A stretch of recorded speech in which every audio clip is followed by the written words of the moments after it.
Thorin. I'm white and I'm a man. Now, you all know that anyway because this is esports and people like me control esports. We don't welcome other people. We don't allow them in the scene. And if you were to run the numbers, because it's very important to not view people as individuals and to just view them as identity groups, then you probably wouldn't find that many other people on shows, on my shows, that aren't white men. Joke's on you, of course, have female hosts for all my shows. But anyway, in the fantasy world, back in the fantasy world, obviously, you know, people would say, oh, why don't you give chances to other people? So I've decided to embrace diversity, and I've got a show set up for you where I have woman, see, already, not a man, just a woman. I mean, there have been some questionable comments over the years, but listen, I can assure, well, I can't assure you, but I assume at least she's a woman. In fact, funnily enough, I never call her by anything that would require a proname. You know why? Pronoun, you know why? Just call her by her name. No problem. I just said her about 7 times there. Actually, just fucked up my own joke while saying it. Also a classic of man. And then also, I thought, right, got a woman, got one of those to average out the numbers. But the problem is, she's white as well. Assume. Don't know if she is. I mean, I don't know if you actually know about genetics, guys, but for all we know, all sorts of crazy shit could be going on in Kelsey Moser's family tree. I assume it is. But in this case, it's all crazy shit involving probably European people at some point in history. And then I evened it out. I thought, right, got the agenda there. People are already mad triggered, by the way. I've implied like females agenda. Let's go race, because this is nothing that I like talking about more than race. So got one of them Asians, haven't I? Got Locodoco, haven't I? So now I feel like we're bulletproof, guys. They can't attack us on any grounds here. We've got this like Benetton United colours of identity groups. And so now we can talk about League of Legends. I know before people used to think you have to have just people who know about League of Legends, but now we can talk about League of Legends. Thanks. We've got the censors out of the way. So this episode, Loco, we're bringing you back to life, mate. I actually am like DJ Khaled when he did that track Hip Hop and he brought Scarface back. Monty? No. DJ Khaled. You mean Monte Cristo? Yes. No, definitely not. But he was a little bit like DJ Khaled in some ways, you know. Played out, just in it for the money. Eventually... Well, DJ Khaled was never kicked out the scene, I guess, so never banned outright. Let's just start the episode, shall we? Right, here's the thing. The reason we've brought Loco all the way back is because, first of all, unlike most of my guests on this show, I don't actually have to wait until 5 minutes into the episode to realize that the guest lied to me and hasn't actually watched the games that we're about to discuss, because I know Loco watched the games because he actually reviewed them on his stream. So there we go. Already we know we're in for a good episode, guys. So obviously this is going to be the NA LCS episode. Locodoco, obviously long-time coach of the region, multiple-time champion coach, you know. That's the thing, Kelsey. I know people think, Kelsey, that when you're a coach or whatever, it's like, oh, you know, wouldn't be that hard, you know, if I had an org and good teams, I'd do well in the game, you know. Not always easy as it looks, is it? You know. Yeah. Just a rhetorical question. Don't know why you answered. So, right, Loco, now that you're coming back, the NLCS finals has happened. And I have to say, and obviously the third place game as well, we'll discuss both.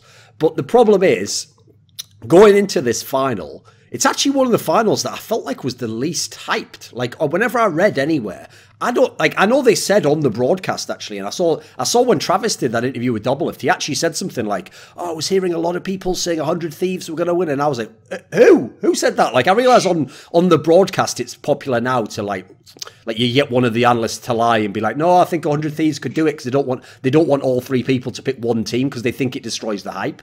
But I actually hadn't heard anyone, Loco, who said that they thought 100 Thieves was going to win this final. Did you coming in think it was like clear for Team Liquid? Did people you know have any hope for 100 Thieves on this one? So, I mean, most people around me thought TL was going to win, and it was a pretty easy TL finals for, I feel like, almost everyone involved. One thing, though, is for the 3rd and 4th match, I thought Clutch would win over Echo Fox really, really handedly and really, really easily. And when they didn't, and when Echo Fox beat Clutch, I rethought about like a lot of things. And I was like, damn, maybe 100 Thieves could win, and I shouldn't take everything for granted. That was like the only sense of doubt I got. But overall, I thought it was pretty obvious that Liquid would win, like barring Doublelift playing bad because of like tragedy or Sure. 100 Thieves Yes. like going off, like Afromu going like full like Afromu at Madison Garden, like Afromu Yes. mode, and like Cody Thumb playing out of his mind. Like there were like certain cogs, if they clicked perfectly, that it might happen, but I didn't really think it was likely. Of course, there's a chance because it is a game and it is like sports, but it wasn't likely at all. Yeah. Okay, so Kelsey, one of the reasons as to why, I think this is actually probably, in my opinion, the best reason as to why it wasn't likely to be a great final and also not likely to be super competitive, is because you didn't even really have like a crazy stylistic mismatch. Or, for example, when you go beyond like team style, you didn't really have any like particular lane that had a big advantage, or, you know, like on the 100 Thieves end of the equation, coming into it, what do you think they could have even theory crafted as like a way to win? Like, do you think if you're a team like this and you don't have any advantage in that sense, you just say, right, well, you just give it your best, you try your best style, you do things that work for you, and you just hope it works? Or do you have to try and do something different and go counter to what you've done before? What's your take on that? I think that there actually were things that 100 Thieves did well or better than TL that they didn't really capitalize on at all in the final. Okay. Like, for example, the first, I talked a lot about how I think Meteos is really good at using tempo. But for example, in the first game, they put him on Skarner like versus Sejuani, which should be able to get an advantage and should be able to do something. But they first pick it. So first of all, he doesn't have a lot of lanes that he can play around because TL end up having like strong early lanes in that situation. And also they don't leash for him. So he ends up losing his tempo advantage relative to Sejuani pretty early on. He still makes some stuff happen, but it was just like really strange to me that they wouldn't open that up. Also, the other thing about 100 Thieves is that throughout the regular season, they've been fairly good at controlling sideways, but in these games, like they just didn't get to a point where they were very competitive in those situations where they could actually do something like that, and they just kind of let Team Liquid force on them, and in one case even forced on Team Liquid when they should lose the fight, I think in game 1 as well, or game 2 maybe. It was game 1 where Warren was bottom when they were forcing a Fire Drake, I remember. Yeah, I think they also forced the Rift Herald fight in game 2 maybe. I can't remember, but yeah, it was I'd have to look at the comps real quick. Yeah, there was an instance in game 2 where they forced around Heralds when they should have lost that fight. So yeah, it was just a weird situation. So, Loco, one of the reasons as to why a lot of the hype around 100 Thieves was actually, funnily enough, it was after they beat Clutch Gaming that I think a lot of people were kind of a bit down on them, because in those games, they were like super drawn out games, you know, there was nothing really decisive. 100 Thieves actually weren't like that much better than Clutch Gaming. So coming into this series, if I tell people it was one of the fastest finals in history and no game ever got to 30 minutes, does that mean 100 Thieves fucked up in this final? Well, I definitely agree with Kelsey regarding there were things that 100 Thieves could have done better, and especially regarding Sideways. Watching the game and like just lining up everyone on 100 Thieves with everyone on TL, it's actually not that bad for 100 Thieves. I would say top lane, there's definitely things some days better than Impact at. Overall, I would say Impact is a slightly better player. Meteos and Xminty, very, very close, but there are definitely things that Meteos does better. Ryu and Pobelter, both star players on the team, both very, very similar. Double and Cody is where there's a lot of difference, and then that's where TL shines a lot more. And Ole and Afro, and that's where I feel like Afro shines a lot more. Probably less difference than Cody and Double, though. Okay. And regarding like the biggest thing that frustrated me, like watching this match, is there were so many times where 100 Thieves just could have taken control and could have been first to objectives, like first to group up as 5, but they were so terrible about dealing with side waves. There were so many opportunities for them to be like, we don't need that side wave, we can group up first, but Cody would go for the side wave. Ryu would go for the side wave, and it would mess up so much, or Someday would go for the side wave. Like the combination of Ryu, Someday, and Cody just constantly like running for side waves where they don't need to be, and TL being very, very coordinated about being 5-man to an objective and being first to an objective was the key difference maker. It wasn't individual skill. It was very much so about like people grouping first. And it was a difference between like using the side wave to generate pressure and using the side wave just because, oh, we need to clear this real fast because we need minions, when they could have kept it pushing for a bit longer. So I think that was, they weren't even going to sideways to create map control or generate map control. They were just kind of like constantly behind in the play. Also, their backs were like driving me crazy. When they chose to back, they just straight up, I think in one game gave up like Dragon and Baron with one back, and then like Cody went bot, and then he backed again, and they lost Baron, and it was so strange. So yeah, it was just like a lot of really confusing. Cody played really bad throughout the decisions. Yes, made by 100 Thieves. Loco, what do you think about that then? Because as you said, when you run down the players, and especially if you compare like 1-to-1 each position, yeah, it's fairly close actually across the board, except at the bottom, probably the least close position is AD carry. But that's with the context that some people do hype Cody Sun. We've discussed it many times on this show. And if obviously people look, because he's so young in his career, that one day he could be like another double lift. You know, he's obviously a guy who's coming from the NA region. He's come up. He does play aggressive sometimes. What's the mismatch there? Like, what does Cody Sun lack at the moment? Clutchness in situations, I guess, or clutchness in big matches, and also the ability to lead a team. Or so 100 Thieves plays around Cody a lot, and they give him a lot of resource in terms of draft, a lot of resource in terms of in-game. But I feel like a lot of that's done through like Afro being like, hey, we need to be more like bot lane centric, or like, hey, we need to support the AD in this way. Afro's always been really good about enabling his ADs and supporting his AD, not just like in-game, but out-of-game also. Like, example, like Double F, example, 6A. I think Cody needs to go back, watch the matches, recognize where he fucked up, and he needs, if he's able to be like, oh, I needed to give up this wave and I needed to group first, I needed to call for people. If he can like recognize where he went wrong and accurately identify it and fix it for next split and make sure he like on that path for next split, I think he'll be more than fine. Like, he has so much of a rookie player, and like a new player's outcome is based on the team he's on, the management he's on, and also the kind of players he's surrounded by. Of course, like who you are as a person and who you are as a player and how good you are matters, but the kind of team you're on and who's supporting you matters just as much. I would say almost 50-50, and in terms of like who he has to learn from and the kind of work he's on is one of the best. So I feel like if he can just be reflective about the series, he'll be really good for summer and into the future. I almost think of this as Cody Sun's rookie split more than last year, because I feel like Immortals kind of got to this point where they just accepted Cody sort of as he was. It's like, okay, we'll put you on Kog'Maw or whatever, and we'll just kind of let you do your thing, and we'll like, it's damage control when you get out of position. We'll tell you where to go and stuff like this. Whereas I feel like he's actually starting to learn and like position better and just play better overall on 100 Thieves. And I've seen him make like way more improvement, and they're changing up, because when they started out, he was just playing like Cog and stuff as well.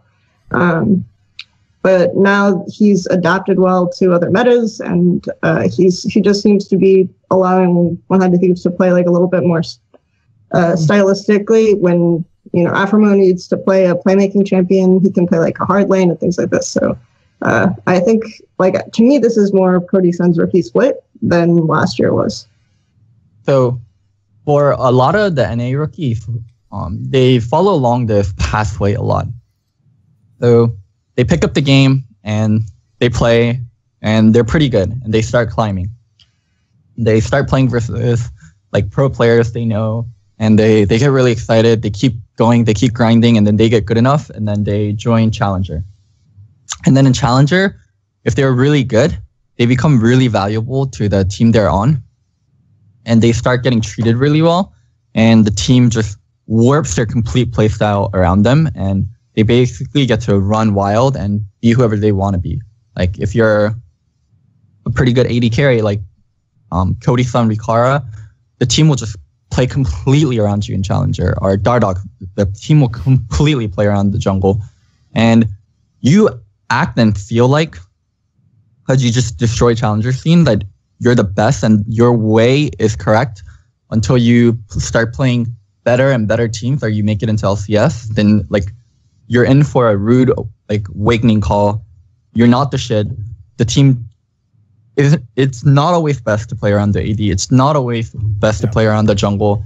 And you either have to suck it up and learn or just be really stubborn. And I think Cody's son started to suck it up and learn a lot this split.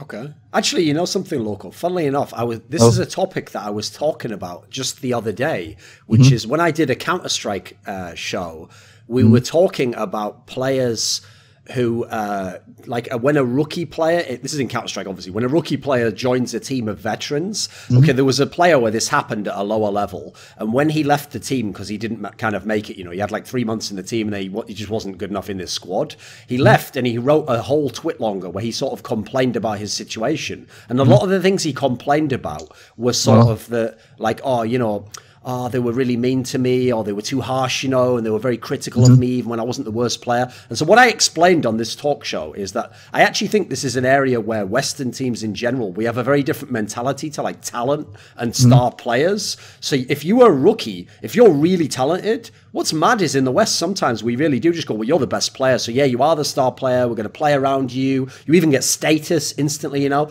And what I explained in this show was, I said, right, I've got an example from League of Legends. And I told the guy, it was actually Richard Lewis. So I told Richard Lewis basically that the way it works in Korea in esports games, it doesn't matter how good you are. If you join the team, even if you are like skill-wise the best player, you just joined the team. So you are like the bottom of the pecking order. You have to learn how this team wants you to play. Sometimes maybe you don't even get to play the style you want initially. I gave him the example actually at the time of when Shy joined Azubu Frost. And I said, you know, very quickly, he was like the best player in the team, but it didn't matter. He was still the rookie. They were all veterans. He had to do what they said. He had to just do whatever style they wanted. Seniority matters a lot in Korea. What can you give us some insight into this? Why is that a different way of doing it in Korea? 'Cause it seems like it's a better system generally. That's just Confucius culture. And Confucius culture is like Korea, China, Taiwan, Japan, but like it's just there used to be a philosopher / like an Asian I don't know how to say, like writer, royalty kind of person, and he basically said elders are important, treat your elders well, they have shit tons of wisdom, listen to your elders. And that's why in Korea there's honorifics for people older than you, in Japan there's honorifics for people older than you, in China there's honorifics for people older than you. Age matters a lot. And also to touch more on NA is like if you're in a challenger team, like you're just fucking like do or die about making LCS, and you have to bend to the talent, and you just bend to the talent and you have to let them do what they want. And so they get treated like spoiled kids, and they become spoiled kids because of it. And in Korea, there's wealth of talented rookies. So if you want to be a little shithead, then go be a little shithead outside of my team. Like you can treat them that way. Yes. Well, that's actually the other detail I said in the example I gave to Richard, which is I said, yeah, there were rare examples of someone who came along who was really talented and was like, you know, I'm going to do what I want. And I said, they just get kicked straight out of the team immediately. You never hear from them again, unfortunately. Not least because when the other team's here, which is why I gave this example of why this kid in Counter-Strike probably shouldn't have, like, you know, in his first ever team, told everyone all the problems. I said, no one's going to want to touch you if you do that. Who's the kid?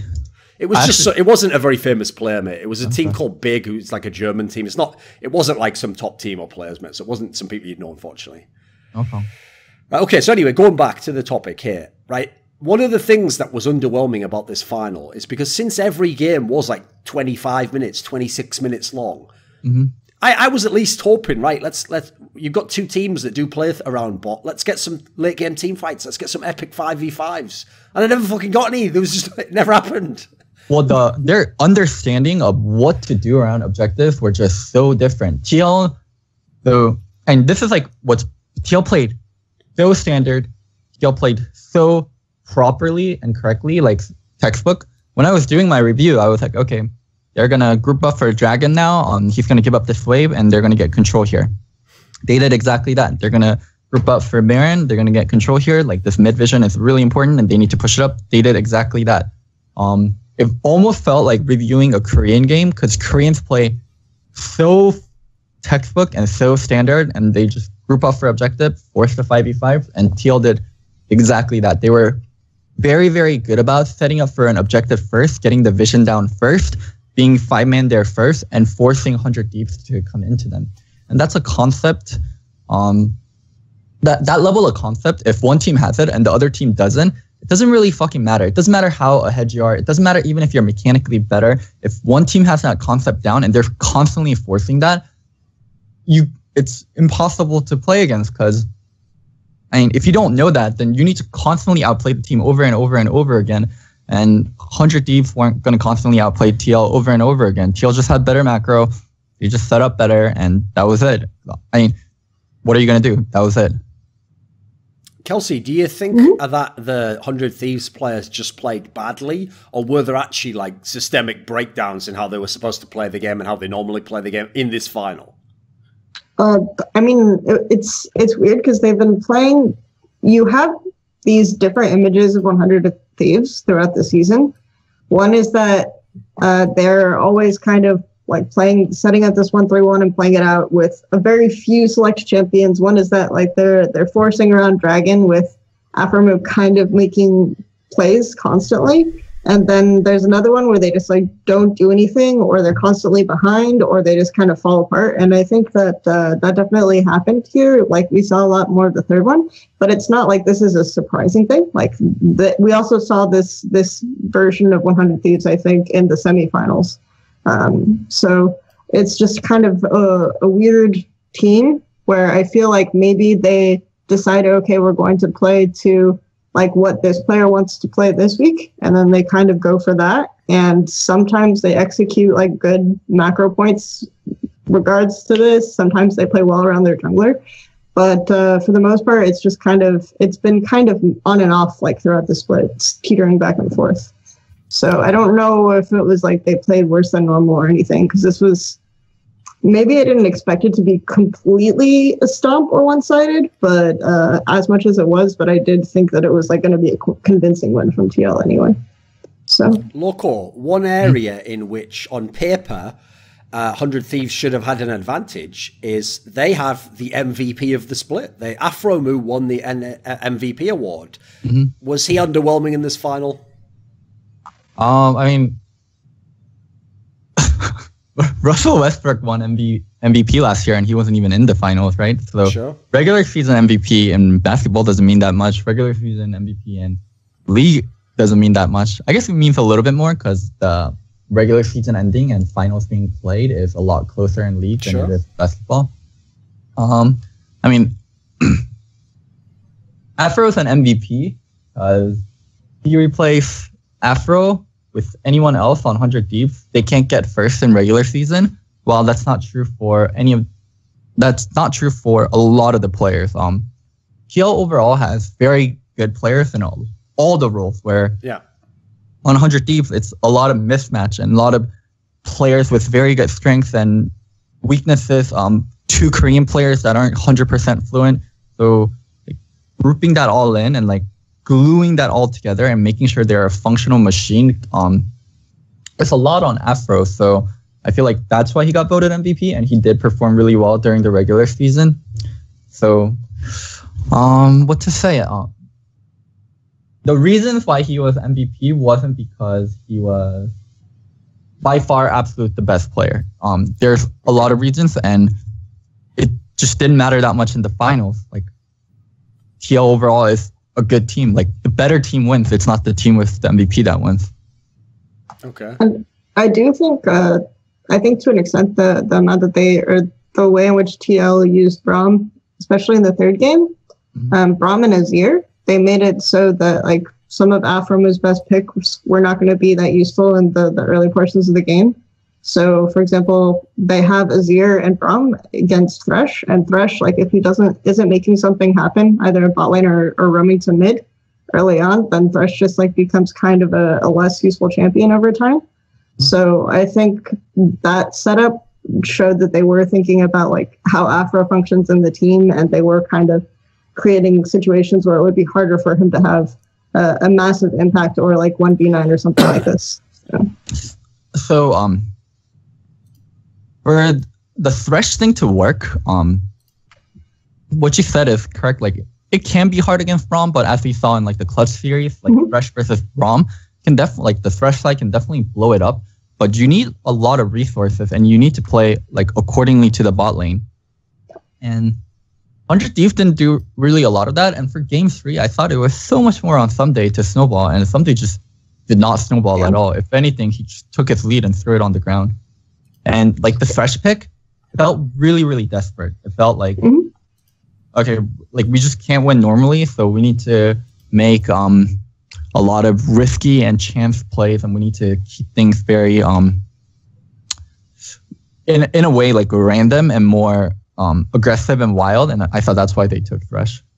See, I think the way that the third game worked out was really strange, because they did kind of snowball Someday, and he did get far ahead. Like, he was doubled the CS at one point. They were pushed all the way to like second tier turret. It's just that they didn't change the map to kind of match up with how much control they could have had or had on top side. Like, they didn't reinforce their wards very well.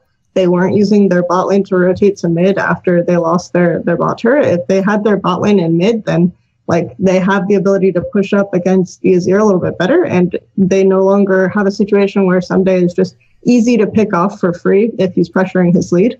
So I think that was also an issue with that setup, and that's something that they could have done with the Thresh, but they just did not use the Thresh well at all.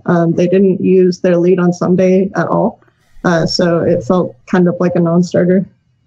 Okay. I made this criticism last year when, I backed Haunter as the best top in NA over Someday, Flame, or Impact, which is, for a lot of the Korean players, like, they become pre-programmed robots regarding what they need to do. They're not dynamic. They don't adapt on the spot. The communication between them and the rest of their team, especially with their jungler, isn't good enough where they can get a lead and snowball it like they would in Korea, compared to like Haunter, who when he gets the lead, he's very good about snowballing it and giving it to the other team.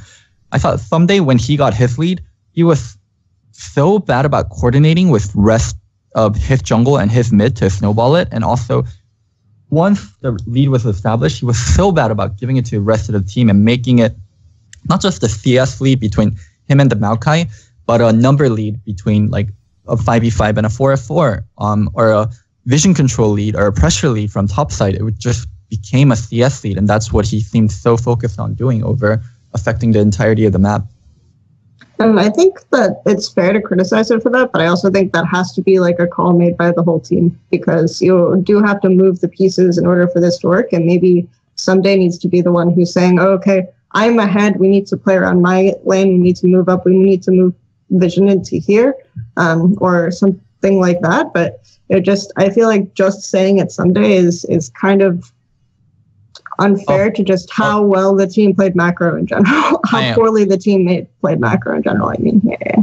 Of course, it's not 100% on Someday, but there are certain players, no matter what team they go to, that team will always be good about playing around this certain lane. Like, it doesn't matter what jungler Bjergsen has.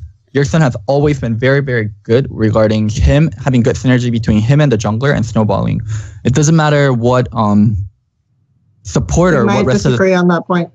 Okay, sure. We can have that. We can have that argument some other day. But like with Doublelift, any team that Doublelift is on, they're very, very good about snowballing bot lane and giving resources to bot lane and carrying through that.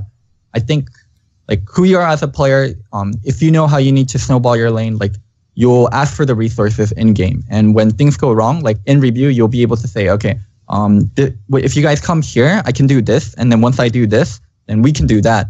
And they can show it in replays, and they can show it in reviews, and they can get the team to understand, oh, this is how snowballing top lane works. And it's a culmination of the entire split and culmination of every review they've done that results in them not being able to snowball. So I do think there is a lot of it on the individual player when they do get a lead and they're not able to snowball. Of course, it's never 100% that player's fault. And maybe it was a coaching decision overall to not do certain things in the review or not practice certain ways. So it's hard to say, but I feel like if you are a laner and you get a significant lead and you're not able to snowball, at least the majority of the blame is going to fall onto you over the team or over other players.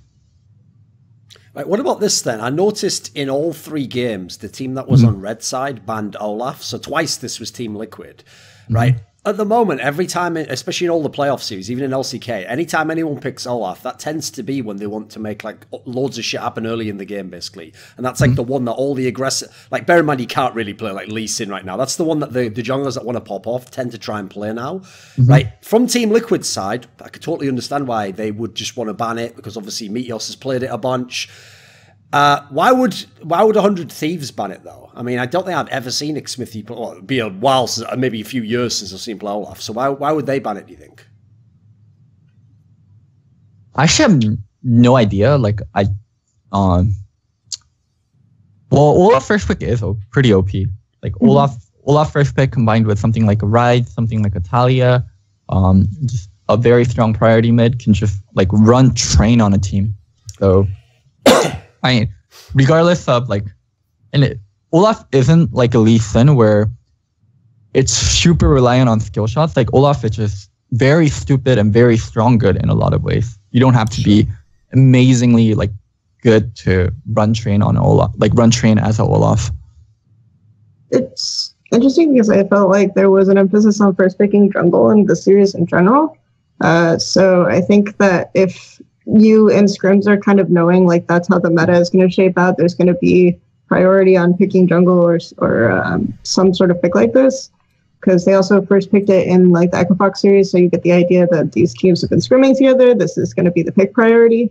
You're just going to ban probably the jungler or the pick that you think is worse for them to first pick. So and then if you think that you're not sure if Smithy has been practicing it, maybe you know that he hasn't really played it that much before, but you don't just want to be safe because your team might not react very well to it, then you just ban it. Okay. I've got a question for you, Loco. So in this series, they gave the official MVP of the series to Pobelter, which I was kind of like, what? But who would you have picked as the MVP of this final series? Would you have gone with the pick of Pobelter? Probably double or Pope. I think they gave it to Pope because of the flash to zero. That was really big. Sure. Those big moments were really hard. It was a good highlight moment, yeah, for sure. Those big moments are really hard to get over. I think, probably double. Like double played really well, and double versus Cody, that difference was the biggest, like the game changer.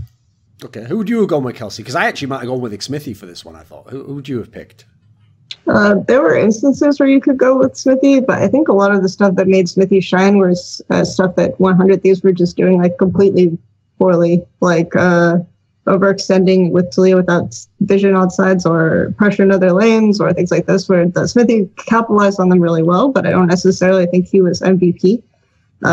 It was kind of a hard game for me to give MVP, but there were a couple of moments like Doublelift managed to get Static Shiv first, and then he got 3 items first, and then 100 Thieves overextend, and then Doublelift is immediately on it. He's able to use like this like narrow window way better to win this fight, and then stuff like this is just he was on point in terms of like knowing where he had to be and everything else. So I think I would give it to Doublelift.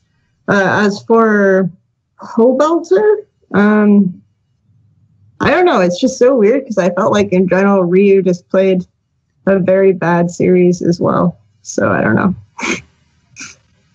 Loco, when we did the LCK show with Emily, you were talking about how it so much in this meta is like you've just got to get an AD carry to like 3 items basically, and that's like basically the key track point. Like as soon as you do that, they're super strong and they can take over the whole game, right? In this particular series, when both teams in theory want to play slow, they play through the bot lane anyway. Like why is that currently the situation? Why is that like kind of people's approach to playing the game? Why is it so key to have your AD carry have resources and be powerful?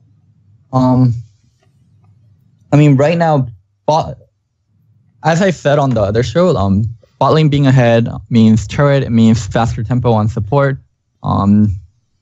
Means stronger AD. It means, weaker AD on their team. When there's tanks played top, it's just going to be so much about bot lane being carries, and there's a lot of tanks being played, especially in this game. League has basically 2 metas that it shifts between. The big 2 meta is tank top, hyper carry AD, and carry top and utility AD and tank jungle. those are the big two metas in League of Legends, and you can basically put every meta since like 2014 to now in one of the two metas. And right now we are in tank top and hyper carry AD meta. I mean, it's that way. Like AD items are hella efficient when you get 3 of them. AD plus support as a duo, the AD can get protected like really well. These tank supports like Braum, Kench, even Alistar are very good at protecting ADs, and it's really hard to dive them and kill them. So, and that's why like it's just how the game is right now. I don't know any better way to explain. Sure. Kelsey, is that how you see it? Like as soon as whoever has the lead from bot, when their AD carry comes online, that's kind of the point at which they're favored to win the game?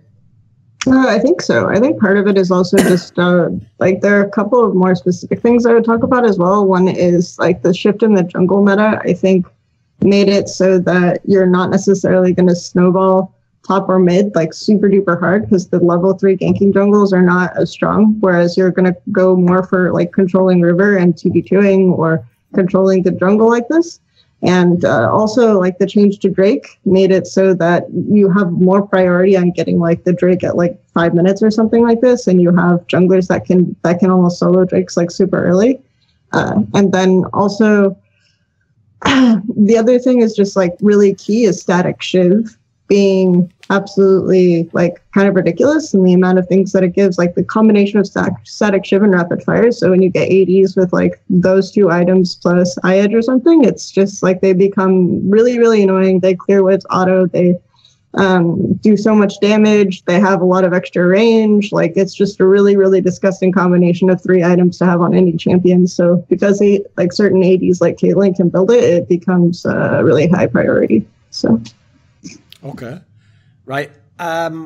Since when we've been discussing on this show, this split of LCS, we have discussed a lot about how at the moment this has basically been the meta even before the more recent champion meta, which is like people have played through bot in general. Generally, you do want to have a tank top.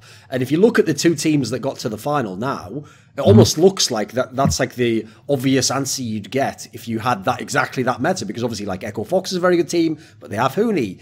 Twch Gaming, I mean, that's a team that's all over the place, but you know what I mean? Like, it's fairly logical that these 2 teams will come out. So the question is, in this meta, were these the 2 best teams? I think... I really... Because put it this way, it might be close. Let me set it up this way, okay? Here's the reason why people might wonder, okay? Because obviously the 2 teams made the final. Put it this way. Echo Fox obviously was on Team Liquid's side of the equation. Echo Fox won a game against Team Liquid.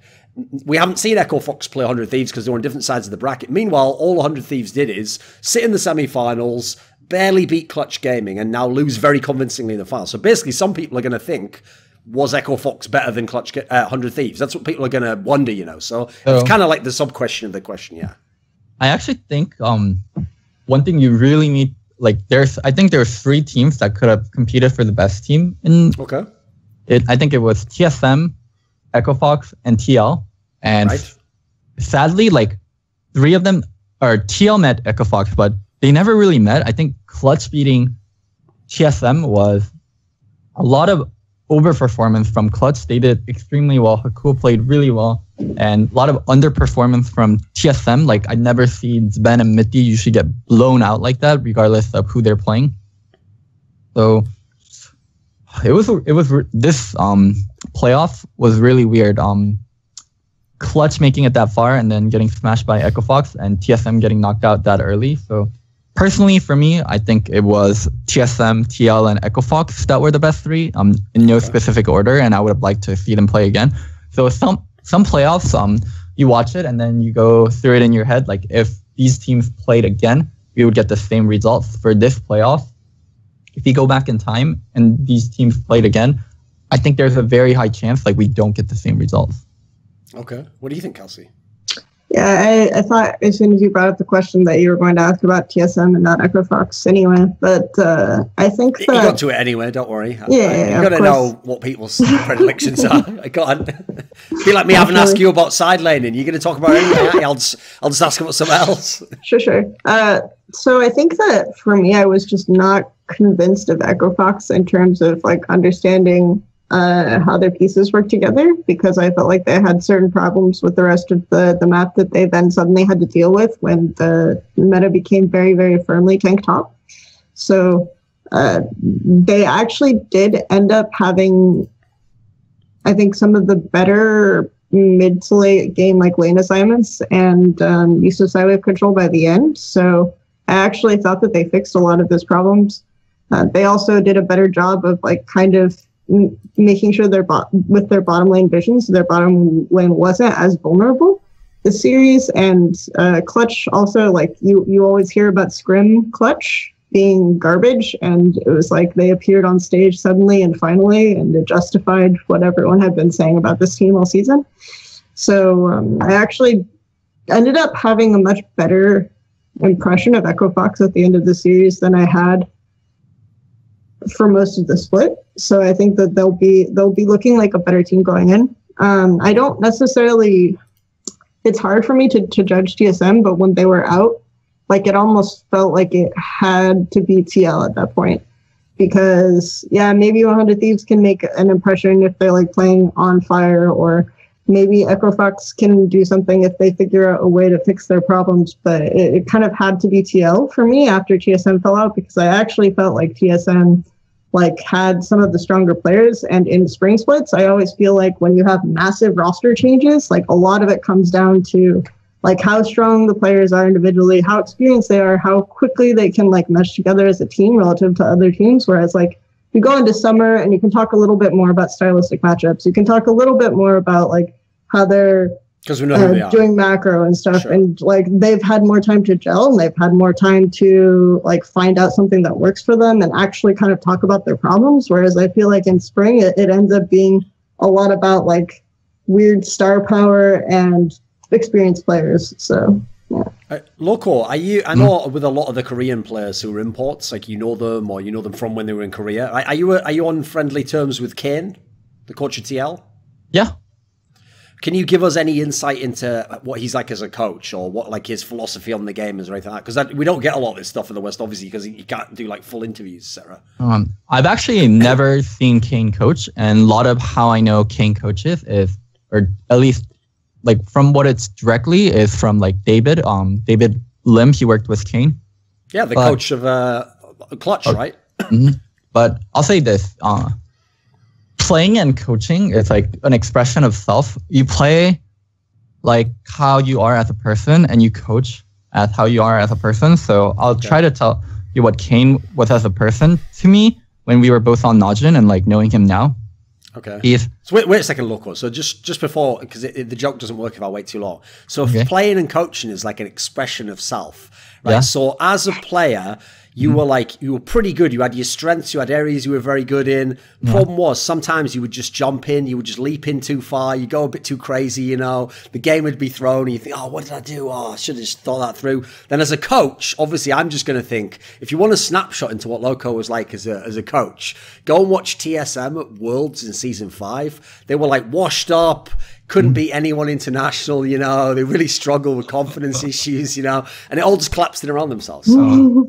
I'm sure we can talk we can talk about that another day. It's just the roast, Loco, right? Anyways, yeah, about Kane style, yes. But I do think there's a lot of truth in like playing and coaching. What is being an expression of self. Sure. Yeah. I'd imagine hosting is also. But well, here's the thing, Loco. Like a serious aspect to it is obviously because you know whatever your principles and philosophy on how you do the game are is going to come out in how you choose to approach something. I'm assuming that's what you kind of mean, right? Yeah, I mean, so to touch a little bit on it, like how Doublelift plays and how Doublelift is as a person. Like when Doublelift was younger, right? Like he always wanted the resource, and he was like very stubborn and like very aggressive and very inflexible. And he was like that as a person also. And like as he matured, like after the whole CLG incident, after the whole TSM incident, he became like really flexible, being able to play utility carries well, really like becoming more well-rounded. And I feel like he became more well-rounded as a person also. Like it's like playing and like how you are as a person is such a direct reflection, especially for pro players. I mean, way more so for pro players than like casual players. So you were going to tie this into Kane? Yeah, so Kane. So Kane, how he's as a person, he's very like dad like, very flexible. Like he's not very like in your face or aggressive. He's just like, I think we should be doing things this way because of this. He gives very big picture like directions. And working with TL, I think he's a really good coach for TL because I don't think TL needs a lot of like specific, you need to fix this. You don't know how to do this. This is how you do this. They need more direction and more people all being on the same page, like all the mentalities being correct. And I think that's the part that Kane provides. I don't think he provides a lot of game knowledge for TL. I think between like Xmithy, Double Lift, Pobelter. Got a lot of veterans, yeah. They have more than enough game knowledge, but he probably resolves the conflicts and makes sure everyone is at least on the same page going forward. Okay. Yeah, I mean, that's what I would imagine from the limited knowledge that I have. Fair enough. Kelsey, do you actually agree with Loco's abstract point about people's personality, or I would say character? Like that's probably the better way to say it, you know, because it's kind of like what's entrenched in you kind of comes out in how you choose to play or coach, etc. Sort of. I guess it depends on like how forceful your personality is in certain settings, because like I do think it is like an aspect of your personality or an aspect of yourself, but a lot of people can be a little bit guarded about who they are, and then it might come out more in when they're coaching or more when they're in a stressful situation. So you could still be surprised by how someone is coaching, even if you think you know that person really well, if that makes sense. Okay. But generally, I agree with the principle, yeah. You have to realize, Loco, like when you or I watch the game, you know, yeah, we're trying to understand what's going on. We're also thinking things like, you know, what's the expectations on the player? Like what just happened? What might he be feeling? You know, what sort of emotional state might he have? Kelsey just processes it through the side lane equation, and she just says, right, well, he incorrectly understood that he could have gained an advantage here and created pressure. From that pressure, an objective would have followed. You know, they would have known when to take. This is an incorrect fight to take, even though they won it. That's wrong. Even though you won that, that's wrong. So she sees the game in a very different way, Loco. Perhaps that's her character. Maybe some of that's leaking out. I don't even think it's like a theory or like an idea. I just think it's the truth. Like, well, do you want to know the funny thing, Loco? Here's the thing I was sort of hinting at there, is Kelsey in her actual real life was in her job, her career path was just being someone who did like research and who like broke things down economically. So all I'm going to say is I tricked her there, Loco. It was a trap, the whole thing. I was leading her into a scenario where she herself actually lives her own life based on her character, whatever that may indeed be. Unless Kelsey, you've tricked us all, and this is some elaborate ploy, and this isn't your real personality. And maybe behind the scenes, you're some crazy, wild, fun-loving individual who's like a method actor, and you've maintained this whole thing for years, even esports friends, but really you're different. Maybe I'm wrong. I mean, I'm the one Travis always asks about the good clubs, you know? So exactly, there's that aspect of my life. Yeah. I mean, here's the thing. As soon as he said that, I mean, it's a good setting to say this in, but when Travis asked Kelsey, right, like, what are the good clubs in Berlin? If it wasn't for the fact, like, this is how bad esports has gotten. Like, obviously, I'm not going to get fired by anyone for making an edgy joke. But at this point in time, I get like half worried that, like, you know, the person I say the edgy joke to might, like, you know, reply in the same spirit and then get themselves in trouble. So I was going to be like, listen, Travis, I can think of a few fucking clubs in Berlin you might like. So it was a joke about S&M there, Loco, right? Anyway, so bringing it back. So before we jump into the third place game a little bit more, I want to ask this, okay? So since Team Liquid has won now, and as I said, they were favoured to win, and we're going to see them at MSI. It's the first ever MSI where it's not TSM, some variant of TSM going to represent NA, right? We know from today that King's Own Dragon X made it, and that basically the best team in the world, the most dominant Korean team, is going to be there. We don't know yet for China who it's going to be, but I mean, a lot of people would say IG. maybe RNG. The other side of the bracket looks a bit whack, but okay, probably IG. Then you look in Europe, obviously we know Fnatic's going to be there. How do you think Team Liquid could actually do at MSI, Local? What's your feeling? I think right now, from the reasons that I watched the finals for, Korea is going to be best. NA is going to be second best, and then EU is going to be third. Those are the only three. Local move here. Come on. Those are the only three reasons I watched. I'll also watch China, and then I'll place China somewhere. But for teams to do well, okay, so the only team that's ever historically done well versus a Korean team, like at least in recent modern memory for me is CLG versus like SKT. Yes. CLG was good versus SKT because they had picks and styles that were very not standard and that was very unique to CLG. Huhi's Aurelion Soul, Afro's Bard. And that's why they did really well versus SKT. But for, with it, TL, yes, I think TL actually matches up terribly versus Korean teams. I think TL is very standard, TL is very meta, and they don't have a lot of like joker factors or wildcard factors or something different that Koreans haven't seen. So they match up really badly versus the Korean teams. They match up really well versus the NA or the EU teams because they play the standard meta way better, but Koreans do that even better than what is it, TL. So yes. Okay, right. And Kelsey. Oh, sorry. Yeah, go Loco. And EU actually was a shit show. EU was right. The let's get to that in a so second. slow. We'll compare Fnatic and Team Liquid in 1 second. Right, first of all, let's do the Korean one that you brought up. So Kelsey, what do you think of that? How would this Team Liquid team match up against Kingzone Dragon X? I don't think well.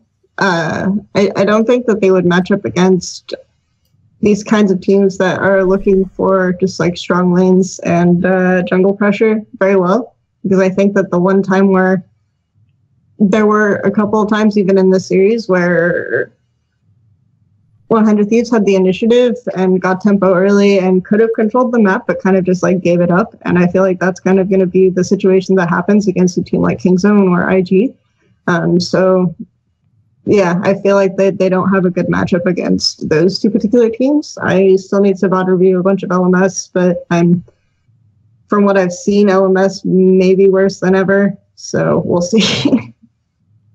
Okay, because I mentioned this also on my LCK show, that since recently I did another interview with Flame, and in the interview I asked him about, why in his team doesn't he just get to play carries, because obviously he's not in a very good team at the moment. And he basically just says that with the current meta, and in fact kind of for the last year or so, unless you have a really strong bot lane, he thinks that it's just not actually efficient to play a top lane carry. You have to put way too much resources in. And then if you don't have a bot lane that can at least go even or hold their own, you just risk losing the game and basically won't be able to impact the game, right? Well, coming into this kind of a matchup, Team Liquid against the Kingzone, obviously, well, they're in a scenario where, Team Liquid has this really good bot lane, but doesn't really seem like it matters if you have a good bot lane against Prey and Gorilla. Isn't that kind of what they do for a living, is just always do fine? I mean, I always have, I felt like for the past, I guess, 2.5 years at least now, that Prey is the best AD carry in the world. So, yeah. I mean, even if people say, oh, okay, they're supposed to just do fine, the fact that they just do fine when people put so much attention putting on Khan allows Khan to play the way that he does in mid to late games. So, yeah, I think it's not even if you have a really superstar bot lane, I still think that this is the best bot lane in the world probably anyway, so it doesn't much matter. And regarding people playing around bot lane, I think even long time ago, playing around bot lane was always better. Not much has changed.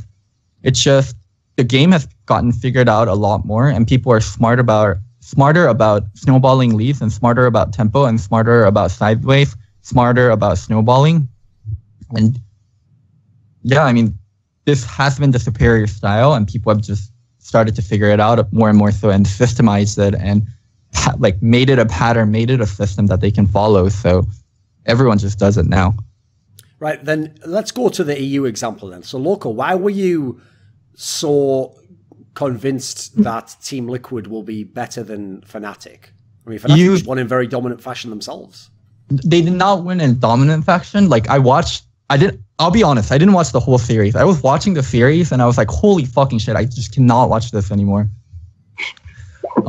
They play so slow. EU plays so fucking slow. They are not able to capitalize leads at all. And the level of finals for EU was lower than any other final series I've watched recently. So I worry for EU a lot. And I don't think they're going to do well. They are very slow about extending the lead. They're very, so slow about setting up team fights and setting up around objectives. I just don't see them doing well versus TL or Kingzone. I feel like it's going to be a stomp. Unless if they played right now, it's going to be a stomp. But as we get closer to MSI and as the teams scrim each other before actually playing, and as EU loses, they'll have a lot of area to catch up and a lot of area to shore up their mistakes. So it's hard to say for sure what's going to happen at MSI. But as of current moment, the level of performance shown in finals for EU was really low compared to Korea and NA. Kelsey, even though he did just add in the caveat afterwards that, you know, there's time to scrim and there's, you know, from now till then, you know, things could change and the level could switch. It doesn't matter because we got him to do it. We got Loco to do the classic NA pre-international tournament trash talk where you say, you know, they're going to get stomped and there's no chance. And then obviously that becomes the meme. So we've got the meme material primed here. Now it just needs to be harvested and created into memes when EU does well. Right? Are you buying this, Kelsey? Are you in agreement? NA, that TL will be better than Fnatic? I feel like if you're going to say that EU plays super, super slow, I feel like TL is like the EU team of NA then, because I don't know. I just think that the way that they use their jungle is like really slow. It's sometimes very inefficient. And they're happy to just kind of try to they give up like, okay, I think this is a big fundamental difference between like the way that I've been breaking down some of these games and the way that I'm listening to Loco do it. And he can correct me if I'm wrong. Whereas he's like he sees it as a correct play to give up waves more often than I do, probably. I would guess is like a big difference. Because he does say like, oh, okay, we need to give this up and we're going to set this up and stuff like this. Whereas I feel like in a lot of my approach or a lot of approaches that I see as like better in some cases are, okay, we're going to make trades for 2 lanes here. If you make this play on 1 lane and you're setting up on 1 lane, then we can get like gold. And this is another thing that 100 Thieves didn't do and could have done in some situations, where it's like, okay, we're going to send Po Belter, we're going to send jungle, and we're going to like have top back or something like this, and we're going to send them to bot. And then like that opens up for mid and top to just push out the wave and like get damage on the turret, get gold and get waves and get some vision as well. This may not give you an immediate lead or an immediate counter to what's happening in the bot lane, but I think that like this type of setup or this type of play can allow you to make better trades as the game progresses. Like eventually you get like 2 turrets for 1 or something like this. So I think that might be a difference in mentality. That said, I don't necessarily think Fnatic are systematic about the way that they approach it. Not as much as you'd like to be anyway, as you just did exactly what I said. The economic breakdown there, Kelsey in the margins, Moser broke the game down. Great game, guys. Highly efficient farming. Your ability to know which waves to take was great. Did I play well, coach? Listen, back to the farming. Yeah. So for Kelsey, this is actually a PvE game where occasionally you have to do some PvP. There's certain times in the game where PvP is allowed, right? But I think that might be a slight difference in, I'm not going to like say that my mentality is more representative of EU, but since I spent a lot of time like working with a team recently in EU and scrimming other teams in EU, it might be more representative. And it also like comes up with aspects of the NA meta that I would criticize or that I've heard other people criticize. So I think that that's something that we can look at. Like it could be a situation where they just end up snowballing their bot lane so hard. And then it's just like you have a top laner who's a Scion or something, and it's really hard to make an effective trade against a Scion. So we'll see like what it comes down to. But I think like my problems with Fnatic though also are very much centered around mid to late game more so than early, even though their early was not as good as G2's theoretically. But I think that like the way that TL like to set up and force might actually play well into some of Fnatic's flaws anyway, because I think that Fnatic's like ability to control Baron or know when to set up vision is not very good. So yeah, I think that it will be a really interesting matchup. Right now, yeah, I think it depends a lot on Bwipo actually, because if Bwipo plays, I think TL win like pretty easily, but if Bwipo doesn't, then how long does it normally take? Fnatic have an opening, and I might favor them a bit more. How long does it take a broken arm to fix? I actually have no idea. I don't know. It's a really weird because we don't know exactly the details, but he had that surgery, right? Oh, so right. So something serious then, right? I see. So I feel like the recovery period might be too long. So I don't know. Okay, right. Fair enough. Right. What about this then? Let's talk about the third place game then. So we had Echo Fox played against the aforementioned Clutch Gaming. And funnily enough, since Loco mentioned it at the top of the show, he admitted that he actually thought Clutch Gaming would win handedly. Kelsey also picked Clutch Gaming to win. So what went wrong, guys? Dardoch just ran train. Dardoch Olaf was unstoppable for Clutch. I don't know what Clutch's game plan was going into the game. I thought they would ban Olaf, and when they gave up Olaf and they took Skarner, so Olaf versus Skarner, there's a lot of openings for Olaf to run train on, so like just demolish the game. I'm gonna go to the pick and ban real quick. So there was one part that I did not understand at all for Clutch.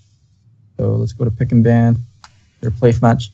So they first pick Olaf, and Clutch takes Caitlyn Azir. Those are picks I like. And Echo Fox responds with Varus Talia. So now Clutch is in a situation where Talia is a champion that gets pushed on Azir, and Olaf is a champion that has one of the strongest early games. And when you combine Olaf and Talia, it's like a really, really hard duo to play versus, and you also add in the fact that it's Dardoch and Phoenix. Probably Phoenix has a lot of flaws, but he's one of the best laners, and Dardoch is an incredibly strong early game jungler. And you pick Skarner into it. Like, this is just not going to go well for you. Like, Olaf and Talia will run over the game. I just didn't understand that game plan from Clutch going into things. Like, what are you trying to do versus Olaf Talia? This is what Echo Fox is like amazing at, and you're just giving it to them. Since Lyra is an Olaf player as well. Mm-hmm. You think he'd know this? Mm. What do you think, Kelsey, this jungle matchup? I think that it depends. Generally speaking, yeah, like Olaf should win the matchup. There are things that Skarner can do. I think it is really telegraphed because like a lot, like we said earlier, a lot of people think that people just can't Puni on this team, but it's really much more like Dardoch plays through mid. So I think that, and then they take that advantage to top lane. So I think that, yeah, this was definitely something they were going to go through. Their mentality was probably more along the lines of, oh, we know as a team we can't really necessarily match or shut down there early, but we're going to try to like get good tempo with Skarner clear and have Skarner be ahead of Olaf individually, and we're going to try to like protect the mid lane and have just really strong team fighting, and it did not work out at all. So yeah, if you can't match them early, don't give them early game tools and pick a jungler that's like, it's really hard to do anything on Skarner before 6 versus an Olaf. Like, I did not understand. Like, for Echo Fox, they had a really, really cohesive game plan. We're gonna be ahead early. We're gonna play a lot of comfort champions. We're gonna try to snowball. Like, they even picked Nami, which it's kind of an off-meta pick. But Nami gives you a lot of priority. They're playing for priority. They're playing for early game. They're playing for tempo, and just Clutch is letting them have what they want, and they didn't have like a good game plan against it. I think it was a mistake to give them Olaf in game 1 without a good game plan, and it was definitely a mistake to give them Olaf again in game 2. And I think a lot of this series actually came down to the draft more so than just how they played it out. I think a lot of Echo Fox's drafts were smart, but I also think Clutch got what they wanted as well, right? So it was, generally speaking, they were thinking to themselves, like, what are we willing to give up to get what we want? So we want the Caitlyn Azir, for sure, right? Mm-hmm. So what are we willing to give up for that? And they decided to give up the Talia because they probably thought, okay, Gangplank is like the one. I don't know why exactly you would choose to ban Gangplank over something else, but like, I guess the reputation is that Huni is very good on carry Gangplanks, so we'll just ban that. Swain we don't want to deal with, and Echo Fox can probably execute like strong Camille compositions really well. So we're going to ban these champions, and we're going to give them. We know that Olaf and Talia is on the table. We're going to give it to them in order to get like the strong champions we want in order to get the Caitlyn Azir. So. That was just the conscious choice they made, and it ended up being the bad one. So, and Gangplank is the one carry champion that's still really viable in the meta. So if enemy team has a good carry player, you usually ban it. It happened in Korea also. So the Gangplank ban wasn't that much of a surprise. But in game 1, like they banned Camille over Olaf. Like that's what they chose to not give up. They chose to not give up Camille top Olaf. I would rather ban Camille against them than Gangplank if you're worried about like early pressure. So I guess there's that. It's not even about the early pressure. It's just Gangplank being a really, really strong carry in the meta. Just Camille ban feels so weird compared to an Olaf ban. The Olaf ban there would have made so much sense. Like, don't give them Olaf. I really felt like this was Clutch's series to win. I just like on the Gangplank, I think like if you feel like you have strong team fighting anyway, then I don't know, it doesn't much matter. Especially since I feel like Huni has actually been pretty abusable on this champion anyway. So I guess to me that was still the most confusing ban of the 3. But right, people have often said, Loco, that in terms of importing Koreans, like jungle does seem to be one of the roles that generally isn't that good to do. I know obviously people are going to think, but what about Rainover when he was on Fnatic? And I would just be like, what about Rainover when he was on Team Liquid and CLG? You know, like the problem is the connection between the jungler and the other players can be even more strained if there's any sort of communication issues or they just have a different philosophy on the game. Now, beyond rare exceptions, like maybe Rainover when he had Huni so he could speak Korean anyway, or I would say maybe Rush because he has pretty good English for a Korean actually. Generally, I have seen it's been pretty underwhelming when you've put these Koreans, even when you have good Koreans, like when Spirit was on some of those teams, he just was never as good as when he was on the others' teams. What do you think of Lyra in this particular team, Clutch game? Because I know when he was on the Envious team, he was popping off, it looked really cool, but I find him a bit underwhelming on Clutch. Like, I don't really see like what the point of him on the team is, you know? I think he's underwhelming on Clutch too, and instead of just making a blanket statement that junglers are bad to import, we should discuss a little bit why it's bad, because the roles where it's really inefficient to import, in my opinion, are jungle and support. And it's inefficient to import those roles because those roles are so heavily focused on communication, and it's about pulling your teammates together, and it's hard to communicate when you don't speak the language. The exceptions that you mentioned, Russia and Rainover, actually speak English pretty well, so they bypass that role really pretty easily. For Lyra on MV, I think Lyra looked better than he actually was on MV because he had so much control. So their coach was non-existent, so he ran the review. He was probably the smartest and the best player on the team, so they played around him, and he got to choose how they draft. So they drafted almost exclusively priority lanes, almost exclusively carry jungles, and they played around being able to push out lanes and Lyra being able to invade with stuff like Nidalee and Lee. So I think he looked really good on MV because he got to control almost everything on MV. And then now on Clutch, he has to work with a lot of different people. He has an actual coach now. He has an actual good mid laner, a decent top laner. So doesn't just get all the resources. He doesn't just get to counterpick for himself. Everyone's not just picking priority for him. So, I mean, that's why I think he looks worse. What do you think, Kelsey? Because for me, if I realize obviously people aren't necessarily going to make a change after one split, but if I was Clutch and I was looking at my team, like for me, top lane and jungle would be the obvious positions I'm like trying to see if I can do something about or switch up in some way. So what do you think of Lyra in Clutch specifically? Even last year when people were saying like Lyra is far and away the best jungler, I just felt like a lot of what he was doing to get leads as early into Snowball as well were like a little bit of cheesy and bait, right? Stuff that like he obviously would think consciously about how to set up this particular path or something like this and end up planning that and get like a huge lead and snowball off of it.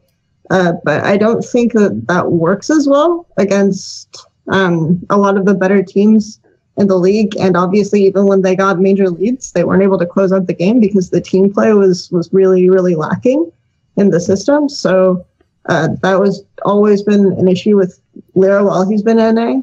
And here you can even see, like, okay, Clutch might pick a late game comp that just wants to kind of hold lane, or they might pick a late game comp that loses bot lane and wins top or something like this. And then he ends up invading bot side trying to get like this kind of cheesy gank when it's not going to work and teams just collapse on him and he loses out. And he can't play like the super aggressive level 3 ganking junglers either, so he ends up playing like this type of jungle meta where it really just matters, like I'm going to clear my camps as fast as possible and then I'm going to get some vision or something like this, and this vision is going to make a huge difference for my team. And I don't think like this concept is working well with him and the way that he's playing with his lanes right now. So.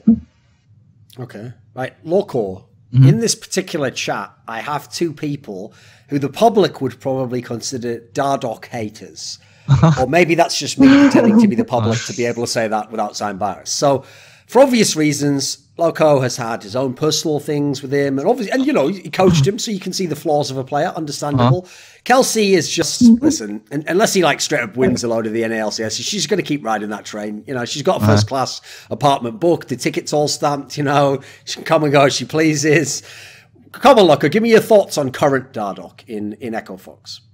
I think Dardoch learned a lot, and also like as an 19-year-old being miserable to deal with is pretty normal. And why I always found like me and Dardoch's relationship hilarious in a way. So my first coach, Kang Young-jong, he still coaches a team now. I don't remember. It's not Rocks. Maybe is it Rocks? I'll have a look. It's on air, right? We're talking about it. Yeah, on air. I'll see if he's where does he coach? If I see all the Korean teams, give me one second. I think it's Rocks Tigers. Is it still Yes, up? it is. He's head coach of Rocks Tigers at the moment. Who's a pretty good team, actually, by the way. So, him and Cloud Templar, like, always told me, like, I hope one day you have to deal with someone exactly like you. I hope your son's exactly like you. And then so Dardoch was your comeuppance. He was the closing of the circle. Okay. So I always told him like, fuck off, like, what is it? I can act however I want to act, like, cause I'm good. And like, I always told them like, I'm never gonna have a son. Like, I'm never gonna get married. Like, that's never gonna apply to me. And then at first I thought it was Bjergsen that was gonna be that person, cause during the era me and Bjergsen worked together, we were both pretty immature and we butted heads in immature way. So I thought that was that, and I was like, oh, they were actually right. And then when I worked with Dardoch, I was like, oh my god, this is the one. Bjergsen was Bjergsen was not the one. It's this one. It's this one. That's the actual No, Dardoch was literally like the son. You know, like the famous stereotype of like the kid who's like got a stepdad, where famously the thing you always say in the argument is like, you're not my real dad. Like, that's like what fucking that whole Breaking Point documentary was like. Sure. Like, as I'm going through it, like, after the whole Dardoch situation, I felt bad for Cloud Templar and on air. So, like, funny enough story, that's when I started reaching out to Cloud Templar again after TL to like tell him I'm sorry. I actually told him like I'm sorry for like how I was when I was younger, blah blah blah. But I mean, back to the original Dardoch story, or my opinion on Dardoch. I always viewed Dardoch as someone incredibly talented and incredibly smart. But when you're smart, sometimes you're smart for your own good, and sometimes when you're smart, you just don't like doing what you're told. And a lot of times as a younger person or someone with less experience, you have to listen to other people, but you question things, you want things better. And Dardoch was probably really, really frustrated on TL that he wasn't getting the results. And he also he really wanted the results and he really wanted to be better. And in a lot of ways, he didn't know how. And it was really hard for him to learn just by listening to other people, but he had to do it through experience. And I think he got a lot of that. Before the split started, I had heavy doubts regarding how well Echo Fox would do. And I definitely did not think they would even make playoffs or even get third place.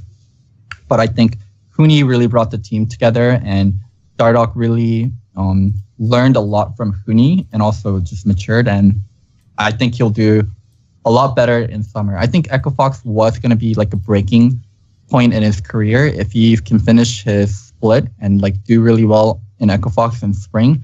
He can just continue onward and do well. If he couldn't, I think it would have gone really badly for him, but he did. So, I mean, more power to him. Okay.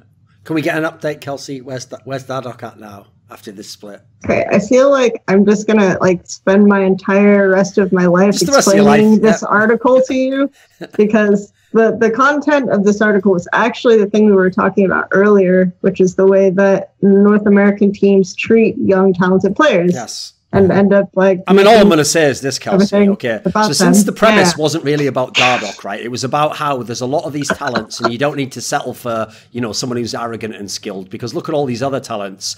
Insert the names of all these players that have massively failed since, and none of whom are viable I don't top think junglers that right now. these talents have massively failed. I just Not a think single that one is a viable the top problem jungler is right now. that Dardoch. The problem is that Dardoch could have been like the greatest jungler, NA-born jungler that NA has seen or whatever. But instead, he ended up in the situation where people like actively told him, "You are the most valuable player in the entire league because you're an NA-born jungler who's really good." And then you end up finding some, and then he ends up in a position where he doesn't actually like learn that much. And he ends up continuing to play one specific style or one specific approach. And then you have other junglers who maybe don't have as much raw talent as him who end up like catching up to him. And so you have like, and then falling back off again. If you don't, I don't think that a lot of them have fallen off that hard. I just think that they're in a position where like they aren't learning as much. And a lot of them ended up on like shitty teams. Like Contrax is on a shitty team. And I don't even think that Contrax is that bad of a jungler. But it ends up in a situation where, yeah, I more of it was like, if we aren't treating our talent this way and we aren't like creating this weird illusion about them, then they end up being very good. But if not, like you may as well just take whatever other junglers and then you can stop treating them like this, because you can mold junglers, you can teach junglers. There are good talents. Like there actually is good talent in NA. And probably what I like is that I actually read this article. NA. I understand this premise entirely. I still understand the premise. By the way, I don't. You know the best part? Don't even disagree with the premise. The part of the premise I do disagree with, though, is that to make that storyline like that, you had to add in what I think is actually the fraudulent element in the premise, which is the idea that, like, look at all these other junglers with talent. You could just go with these guys. And yet, conveniently, no other team wants these other junglers. I mean, TSM did. They wanted them. So, that's worked out well for them. Yeah. That's pretty good, isn't it? Worked out well for them. They're the only one that have got one. That's an entirely different topic. And then I also love the way... really well. Mike actually played pretty well. Okay. Wait there a second. But here's the other thing, Kelsey. Yeah. So when you then reference some of the other ones, I notice in the latter years, you always shift it. You always make it about contracts. But before that, at the time you wrote the article, it was about Arcadian and Mike Young. And I don't think they're bad junglers. Like, I just don't think that... Okay. I just don't think that any Western team really understands, like, jungle is a team role. Exactly. Like, this is how convenient this is. Because here's two factors. One... I guess I can't say Arcadian's a worse jungler than fucking Dardoch, because apparently, one, he just didn't learn more. I mean, that sounds like a pretty bad quality for a jungler, didn't learn much. And two, his team just doesn't know how to use him anyway. And three, why don't these better teams know to recruit him? So basically, it's almost a perfectly like infalsifiable argument, because it would be impossible to say he was bad, is it? I actually think that now Dardoch has like improved. So I think that's fair. But I think that his growth was severely stunted to the point where it was like, you may as well take whatever jungler and stop elevating NA talent like to this point where they just run teams, because then there is actually people who you can put on a team and the team can do well and the team can improve. Like, we'll wait for someone to come through, Kelsey. At the moment, it's just Xmithy and Meteos, but we'll wait. Yeah. You might be proven right in the end. Here's the thing: maybe in the end, it's like a late game thing. You win in season 10. Like, Loco, what were you going to come in with here? Complicated ball. Anyway, go ahead. For jungle, it can be played a lot of ways, and for jungle, that was really like shined on and like really celebrated for NA was Saint, right? Yeah. Who was really farm heavy and who was really, in a way, selfish and a very carry oriented jungle style. For sure. You know how they say Steph Curry is going to affect the next generation of basketball players? Because they see how he plays and they want to play his way. Yes. And they're going to play like him. In Korea, the person that was like really famous and that was like that for a lot of the Korean players was Cloud Templar. And people... He's a very supportive jungler, right? Yeah, who's very supportive. And then like after Cloud, it was Bengi. And also just the Korean environment itself, like it's more about team play and it's more about like what's best for the team, not what's best for myself. And NA just as a Western region and as like millennial, like young players play and like they look up to Saint, they actually copied and learned a lot from Saint. I would say Saint had a big effect on junglers. And after saying it's like dominate, a lot of carry-oriented jungle, so it became like, I mean, dominate did play a lot of utility and supportive jungle for Piglet later down the line, but I think that actually had somewhat of an effect to do with it too, like the junglers that people learn from. That would actually be the great name for a show, though. Kelsey Moser versus Millennials, where she explains why they're wrong. But actually, it would just be a fly-on-the-wall documentary about H2K.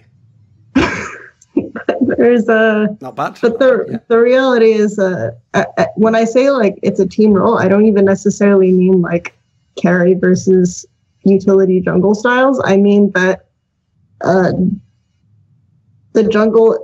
Like, a lot of people think of jungle as, oh, okay, you're either ganking or you're invading and killing enemy jungle or something like this. I just mean that, like, jungle relies a lot on communication. It relies a lot on cooperation with your lanes. Right. And then, I mean, even if you listen to, like, junglers talk now, it's like, oh, I'm going to do this and I'm doing this wrong and he's doing this wrong and the jungler is bad here and all of this other stuff. But it really should be, it's not like a role that you can even teach a jungler by himself. You have to teach like basically the team with him kind of. It's like very strange, the mentality of the way jungle plays with lanes in a lot of the top Western teams. Anyway, that's all I have to say. Are you secretly Chowster? Is that what happened to him? Did he just become a woman? I mean, similar sort of height. Obviously, he'd had to have some radical surgery. Because Chowster famously, this is back in like season 2, he told me this.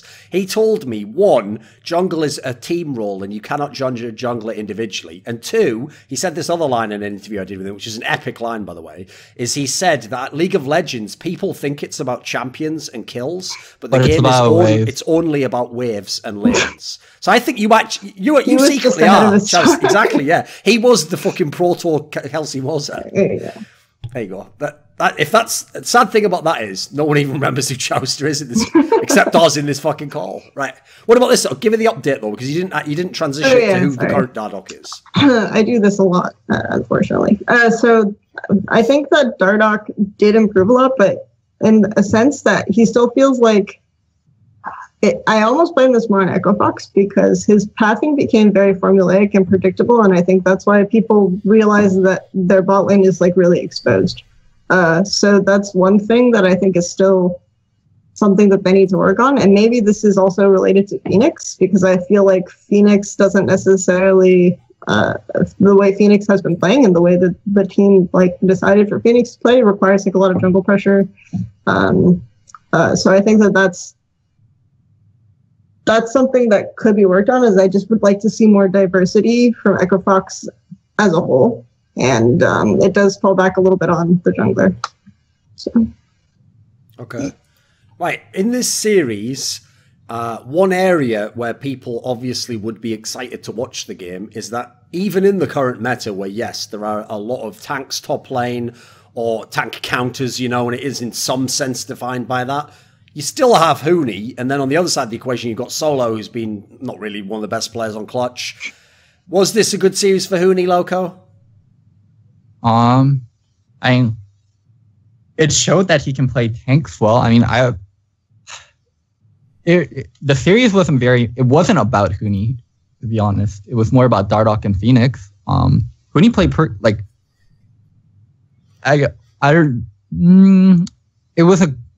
it was a decent series from Huni, but it wasn't really about him. He could have played a little bit worse. I think they still would have won. He could have played a little bit better. I think they still would have won.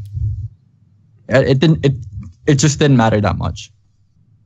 You know what he did that was really good? He stayed in his fucking side lane, Thorin.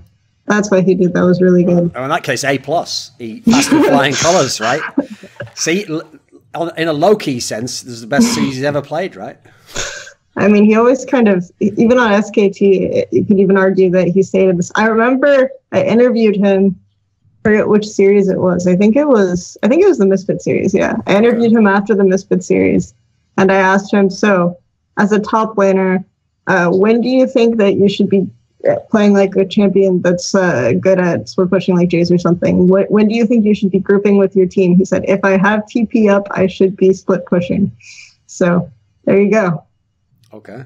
some insight into the Huni mentality for you. I saw you did that interview where the quote they chose was like, I think the game developers hate me or something because obviously it's tank tops at the moment, and there's been so many times where, I mean, it's literally like the third time where they've done this like mad bait and switch on him where they let him play carries during the split. And then they're like, right, playoffs has come in. The patch means that you can't play carries anymore. And he gets wrecked. And here's the thing. This is how I actually, in this moment that I saw this quote, Loco, I had a moment of realization that I actually am a bit of a Huni hater. Because on one hand, while I acknowledge that he can definitely carry games, and I've always thought he's very good in that sense, the fact that when I saw that quote, like I think, the Riot devs hate me or whatever. Well, the thing is, I'm one of the biggest proponents of the fact that, yeah, the Riot devs have completely fucked the top lane so hard for anyone who could play as a star player, a carry, etc.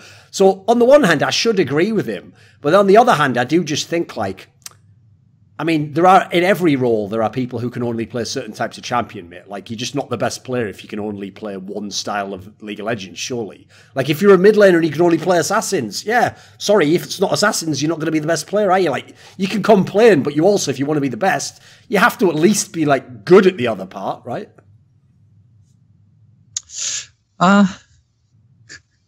What do you think, Loco? Do you think Huni is good enough at tanks? Huni is good enough on tanks. He's also really, really good on carries, and his personality is more towards carries. I remember what we talked about, like gaming as an expression of self. So yes. He resonates towards that more, so he just does that more, likes doing that more, probably asks for that more. So that's weird. Do you see that, Kelsey? I asked him basically about a player who's famous for just only playing carries, wants to carry all the time, almost doesn't even understand the game beyond carrying, and given an opportunity to criticize this player and say how he should play around the team, he should just play tanks, he should understand how top lane is. Basically, everything Loco told me about Flame for the last 4 years. Loco magically didn't go balls deep on fucking Huni. He didn't just tear him up and say how he didn't do any stuff. He was greedy, stuff. He was just very kind, actually. He just sort of gave him the benefit of the doubt. It's weird. There's just biases all over the place in this episode. It's just a bias episode. Come on, if anything, I have more bias towards what is it? Huni? I have more bias towards in favor of Flame. Right, okay. Yeah, because I'm more personal friends with Flame way more so than I am ever with Huni. Okay. Oh, don't worry, Loco. In the interview I did with him, I asked him if you're just actually two-faced, and if in private you tell him he's really good and then you just sell this shit to me in public. So yeah, I won't tell you what he answered. Everyone will have to watch this interview. It's fun. There's a little question in there, mate. So I actually haven't talked to him in a while. It's not bad, right? Yeah. I ghosted him for our last dinner, so maybe he does say mean things. When did you have the interview? It was about, I think, only a week ago or something, so it's pretty fresh. Okay, so it was after I ghosted him, so he might say mean things. Well, I don't know. We'll have to see what the answer is. Right, bringing it back, what do you think about Echo Fox going forwards, though, Kelsey? In a sense, bearing in mind, obviously, it looked so good in the first part of the split when the meta was completely different, and now, to be fair and give them both sides of the scales, if anything, now was probably the worst period for this exact composition of players, both in terms of the champions you can play and the fact people are playing through the bot lane and they have Adrian in it. Altec, who've had issues at times in playoff series in the bot lane. Well, is there a middle ground? If you go into the summer, do you see Echo Fox as a team that continues to be a top team or competes for the title? What do you think? I think that Twch gave them a lot of the stuff that they wanted, as Locodoco said, and I even will point to the second and third game where they did end up opening up the Camille, and they banned Olaf instead, I think, where they ended up opening up the Camille, and then so that's one of the easiest top lane side laning champions to play out now, and so they kind of just got what they wanted in that sense. Also. You see them kind of reaching for the bottom of the barrel on certain picks, like the Ashe, or not the Ashe, the Callista. So they have a very specific way their bot lane wants to play, and they still have some of these problems that I've referenced before, and they still have some problems with their Baron setups that they run into when they don't ridiculously snowball games. So I still think that there are some issues, but I do feel more optimistic about them after this series because I do think that they fixed some of their early game vision issues. So I think that they are making subtle improvements, and we might see a better Echo Fox, more versatile Echo Fox in summer. But I'm not super, super optimistic about it. Loco, is there a world in which Echo Fox, by the time the summer split comes around, they could be the best NA team? You think do you think they can do it with these players? And there is a world, of course there's a world, but is it likely? Probably not. I don't yeah, I mean I don't think they will be. They have a lot of holes that they need to shore up, and their players are very, very good at what they're good at, and their players are very bad at what they're bad at. They're a very extreme team in both aspects. What do you think of their bot lane? I know, by the way, just as disclosure, I think Loco's actually friends with Adrian, right? Yeah, I'm pretty good friends with Adrian. Okay. Well, I mean, knowing your track history, you'll probably just talk shit about him. So tell me, what do you think of their bot lane? I think Adrian and Altec, I'll speak of them together because they've been playing together for such a long time. Yes. They're very good at what they're good at. Like, when they get certain champions in the meta, like regarding Kalista plus Thresh sometimes, Kalista Nami, Kalista Jaina, or Tristana Jaina, they're really good at that style, but they suffer a little bit when it becomes a little bit more utility, and they can get dove on a lot, or when Adrian is forced to play melee support. I feel like they're fully capable of learning that style and getting better at it. So it's a constant hole that they've had for the last few years, and that didn't really get shored up that much. It improved somewhat, but it didn't get shored up that much, and I would want to see them improve on that a lot. Okay. All right, Kelsey, let me pitch it to you this way.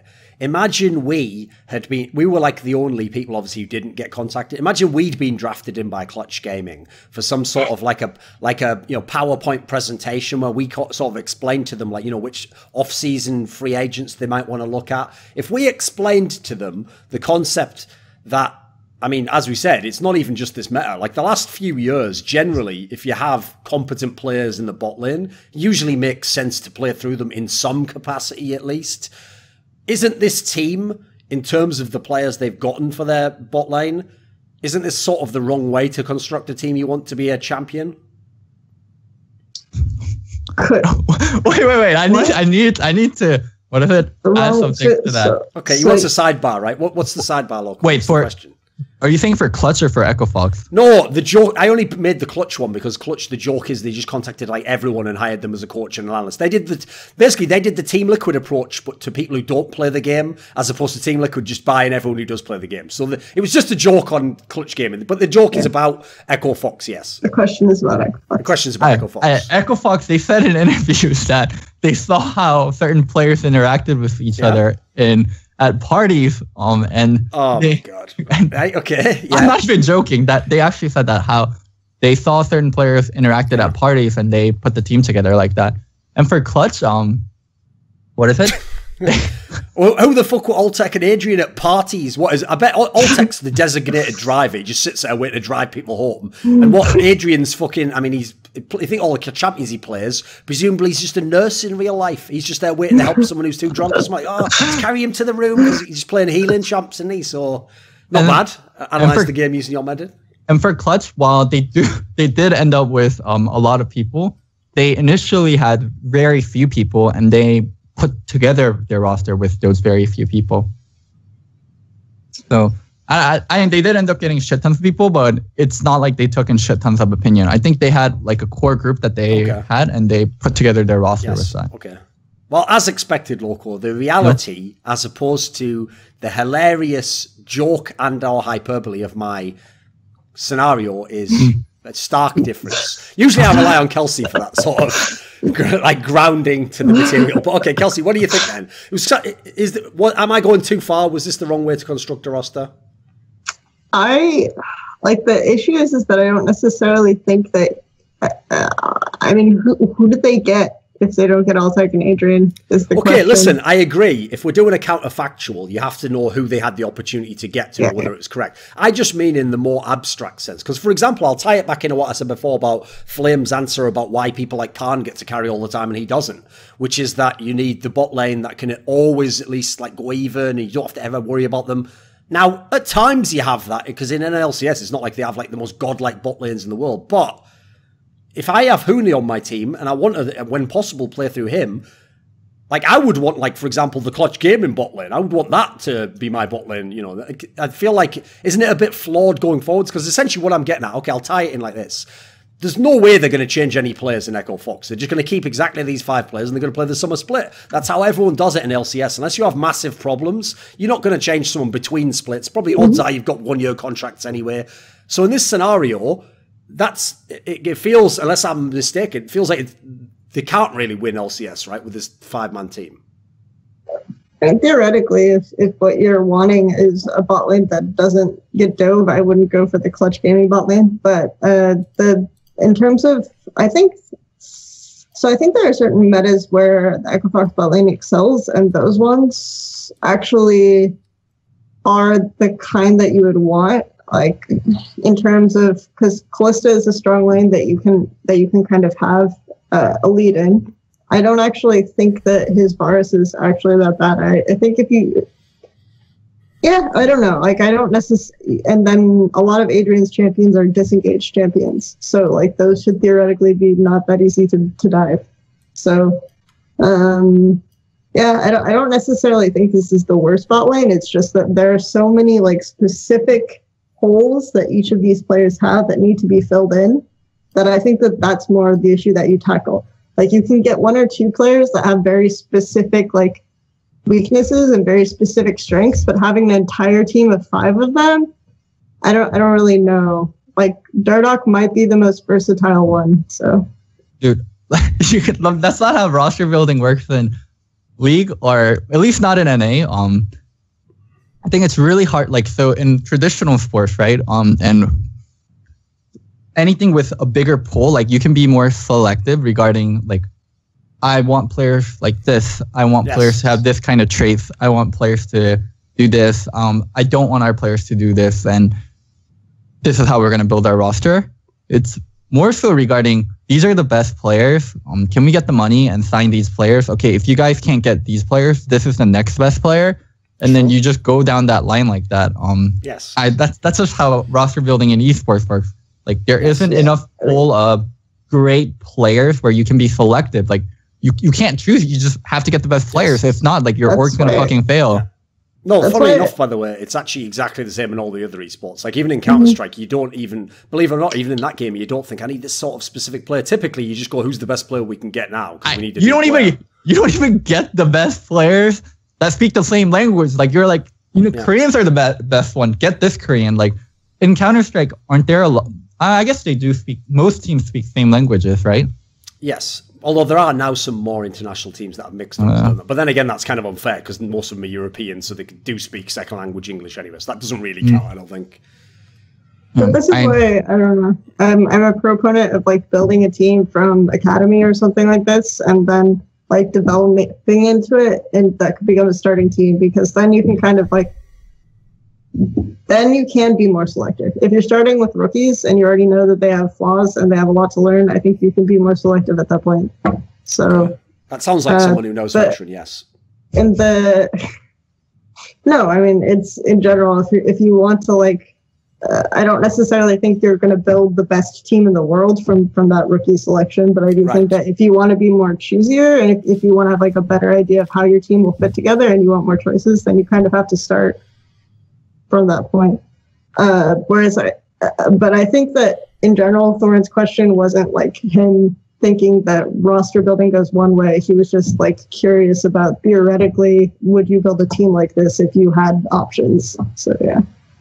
Like, put it this way, I would say, if I had a real question, it wouldn't be to either of you two. I would just ask the people who made Echo Fox, like, well, what were you hoping would happen when you had Altec and Adrian as your bot lane? Like this is actually, this result coming third, it's about the best you could hope for, dude. Like, maybe if you got the other side of the bracket, you might have got to the final lost, but you were never going to win. Like, that's very unlikely, unless you got some mad, like, ridiculous Huni meta that, like, let him just play anything he wanted all day long. And even then, I don't think it's going to happen in the current way the game's played. Like, you know, that's kind of the question I would have for them. Like, I just don't really understand what they were thinking with this particular set of pickups, because the rest of the players, I agree, they certainly have flaws, but the rest of them together make sense. I just don't really know what they think with this bot lane, you know. Echo Fox, whoever like made that roster had mad balls, like, because that team could have gone like one way or could have another. got a lot worse. Yeah, Yes. When we did the preview episode, a lot of people were very skeptical about this team, actually, because the names look good, but like on paper, you don't see them working together when you look at it. I mean, they did well, and like they did so fucking well. Actually, what is it? Actually, like they got third with that roster. Like it's so and they did so fucking well. Okay, right. What about this then? So one thing I do want to ask about is Twch Gaming going forwards, because on paper, all their fans and their supporters and their players are going to want to believe, we came fourth. Next time we can do it. We can make the final. Blah blah blah. All the rest of it. Kelsey, are you about to perform the role I described before? Suck all the air out of that. Pop all the balloons at their birthday party. Pour a shower of rain across their parade. And tell them that, no, guess what? This was actually the best day of your franchise. And from here on, it's all downhill. Which way are you going to go with this? Yeah, I think that, like, they made more improvements than I think I expected them to. So I guess I have more optimism for them than I would. But, like, we talk about, I probably do have the most faith in Dardoch to like become better and improve and become more versatile than anyone else, because the other players have kind of been the same way for a while, so it's just really hard for me to see this team like growing as a unit and having a lot more facets suddenly across all of the different places. So yeah, like the fact that TSM had probably what most people would say a really, really bad day, and the fact that you have they lost to Twch Gaming. Yeah, the fact that you have a team like CL and you can see teams sort of come together a little bit, makes it hard for me to believe that this is going to be a team that will be just like win LCS in summer. So, Loco, what's the future for Twch Gaming? I think they picked up Feb, so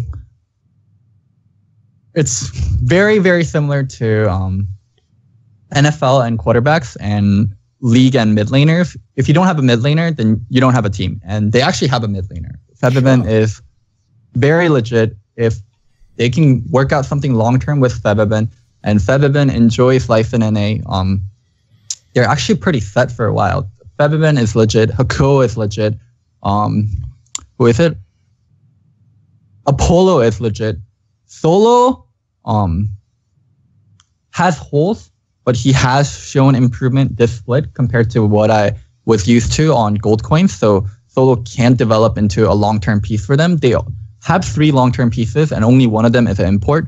I don't think Lyra is going to be a long-term for them. They just need to figure out what they want out of jungle and top if they want to keep Solo long-term, or if they don't, and just figure out those 2 pieces. I think Twch has a really good future in front of them, and they can start looking for championships starting next year, depending on what they do with their lineup. It's weird to say this because I was actually pretty high on Apollo going into the split, but this is probably the best that he's done on that team, if I remember correctly, like the best that he's placed, but it showed a lot of stuff about him that I wasn't necessarily aware of before, and I think like his team fighting has left a lot to be desired. I think that he's not necessarily maximizing the damage that he can get. A lot of the stuff he does is like kind of lucky shots late game in terms of stealing stuff, but in terms of like actually positioning, like he played Ezreal a lot. Like he played Ezreal a lot because he's being poke, he's being utility, and then they put like the scaling power, the team fighting power on top of it and gave him his ear. Like, no, here's where I'm high on Apollo. Apollo, there's two ways that players improve, internally and externally. Internally improving is you don't have a player better than you that you're learning from. You don't have a coach with a lot of knowledge that you're learning from. You're improving by yourself, by you personally looking up stuff, you personally looking at your mistake and improving. Look at Apollo from Coast days into TIP days. He never had like a really great coach or a really great support to teach him. And even on MV days, he never really had a great coach. And Hakuo and him improved together. So a lot of those improvements were internal, and he knows how to improve. So I think Apollo will consistently get better. I don't think he had a lot of external help in terms of him getting better. So I'm really high on Apollo constantly getting better because the way he's improved, he did it without a lot of resources, and I think he's going to continue doing that. Let's just put it this way, unless he improves a lot, I don't think that they're going to be a good team fighting team. He's going to improve consistently. It might not be tomorrow, it might not even be by next flip, but he knows how to improve internally without resources. I can say that it probably will not, not just probably, but it won't be next split. There are holes for this guy. And maybe you're right, and maybe he's just going to improve internally like a motherfucker, but I don't think it will be next split. I think it'll be maybe next year. But yeah. Right. So. There was another aspect I wanted to ask you about. Okay, so if you saw after Clutch Gaming lost to 100 Thieves in that 5th game, there was a video that made it to Reddit where it was the talk that their coach, David Lim, DZ or whatever his name is, who you referenced earlier, who used to obviously work with you when you were at Team Liquid, he was giving the after the game speech to the players. And because the message he obviously wanted to convey to the players was sort of along the lines of I'm proud of what we did, and we were close to making the final, but we didn't. And so, don't feel too down, but at the same time, let's come back and strong and motivated next year because we'll be able to make it to the final or do more then. Now, unfortunately, he didn't say any of what I just said there, which actually wrapped up all his message, got to the gist, and conveyed it very simply. Unfortunately, this interview was hilarious, this speech, because he kept trying to say statements, which he then instantly, as he said them, realized sounded like really bad things for coaches to say. He said something along the lines of we lost to them, but I'm okay with this. I mean, obviously, I'm not okay with losing, and I want to win, and but what you did was good enough. I mean, obviously we'd need to win next time. He just kept saying the first statement, but then it always had to be counted because it just sounds terrible. You can't, as a coach, be right, that loss we just had there. I'm okay with losing. Actually, I like all of you losers, and see you again next split. Who knows? I mean, I'm happy with how things are, but maybe we won't lose. Who knows? I'll say 2 things to defend David. One, probably coming off of a year of double relegation split with TL. Sure, yes.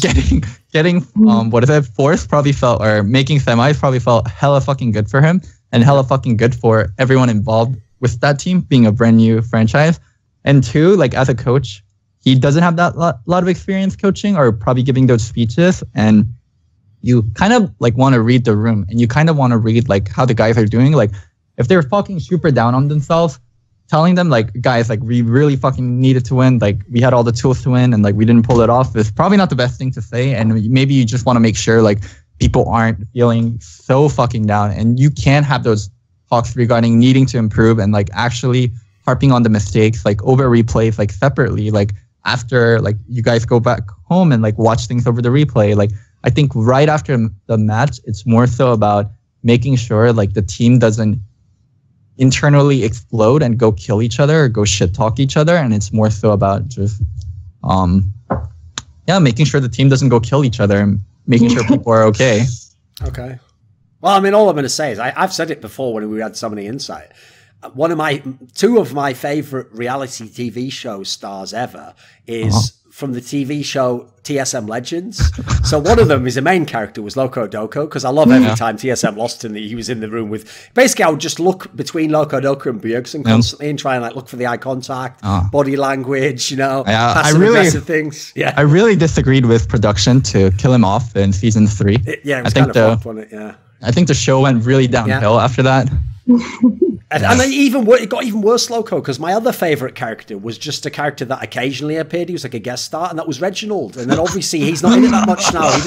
He explicitly has removed himself from the show. He's not in the show anymore. Where's Reggie? Come on, bring it back. They have a spin-off series on Instagram /Andy Din. Right. Okay. He goes to Barry's workout a lot. Andy's actually really active on Instagram now. Okay. So if you're interested in seeing what Andy's up to, go check his Insta. Because you have to realize, as a long-time viewer of the show, obviously I've been watching for years, and they always get through the tough times. They make finals, they make worlds.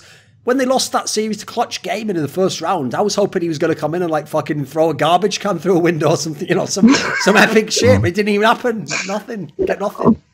I'd imagine Andy was fucking pissed because, I mean, at that point he didn't know Double was winning. What is it? Double was, or TL was going to win the split. Sure. But whenever you replace someone, right?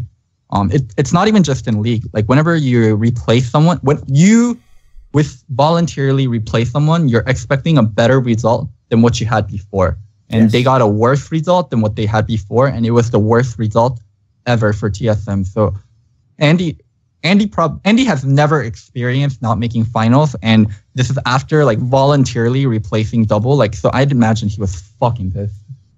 What do you think then of? Let me think, because when you say that aspect of like, you know, what he would have thought. Well, one of the things is obviously people criticised Reginald a lot the last few years, actually, for every time there was a problem, stepping in and being very hands-on with the coaches and the players and talking to people. And eventually, as obviously in your case, sometimes sort of taking over as the coach and being like, I'm going to be more of the central role. Now, when people criticised him for that in the past, it makes sense, you know, unless he wants to just become the coach. If you're the owner, it doesn't really make sense to divide your time like that. So this is the first time, really, that he has fully stepped back, and he's even said, no, I will just be totally hands off. It'll be up to the coaching staff and the players, and I'm just the owner. It is the right approach to do, right? But it must be tough then to have the worst ever result that your org's ever had. Yeah, I mean, it must be fucking like mind-blowing, and like he must be fucking pissed. Like, it's his baby. Like, he started TSM from ground up, and it must be so fucking hard to take his baby and like give it to someone else and be like, it's yours now. Like, you do you. And I mean, it's part of him growing up. It's part of him being an owner. And Andy's someone that learns from mistakes and that always gets better and better. So it must be tough, but it is the right direction for both TSM and both for Andy. What about TSM then? In the summer split, TSM contender, question mark?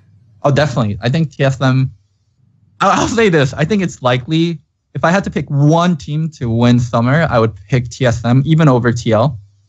But in the case that they don't make Worlds or they get bumped out of playoffs again, Andy is... if Andy was pissed in spring, I cannot imagine how he'd be for summer. Right, so why do you pick TSM then, aside from Team Liquid? Because once you win a lot, you start learning how to win, and it's a lot easier to win once you've won a few times. Like, you know what you need to do, you know how you need to prep, you know how you need to adjust for this, you know how you need to adjust for this person doing badly or this meta. And I think TSM is really, really flexible. They have so much experience across the board on that team. I think they're just the heavy favorites, and I do think they have the best roster. So, yeah. I mean, that is one thing I will say. Like, anyone who, like, people are going to not believe I would say this, but I've actually always been totally fair when it comes to the actual rosters and the players and the games. But you cannot criticize TSM for the placing in terms of the roster, because the roster looks fucking awesome on paper. Like, even if things went slightly badly, you would have thought bad case scenarios like semis at worst, you know. Yeah. You would never imagine they'd go out in the first round. I wouldn't do that. So I can't bag on them for that. I would have made a lot of these moves they'd have made. So I would have never ever. One thing I have to give TSM so much credit on is I would have not taken Mike Young. Like, there was no way in hell, if I was in decision making power for TSM, there was no way in hell I would take Mike Young. What would you do? He was a rookie. It was his first competitive split.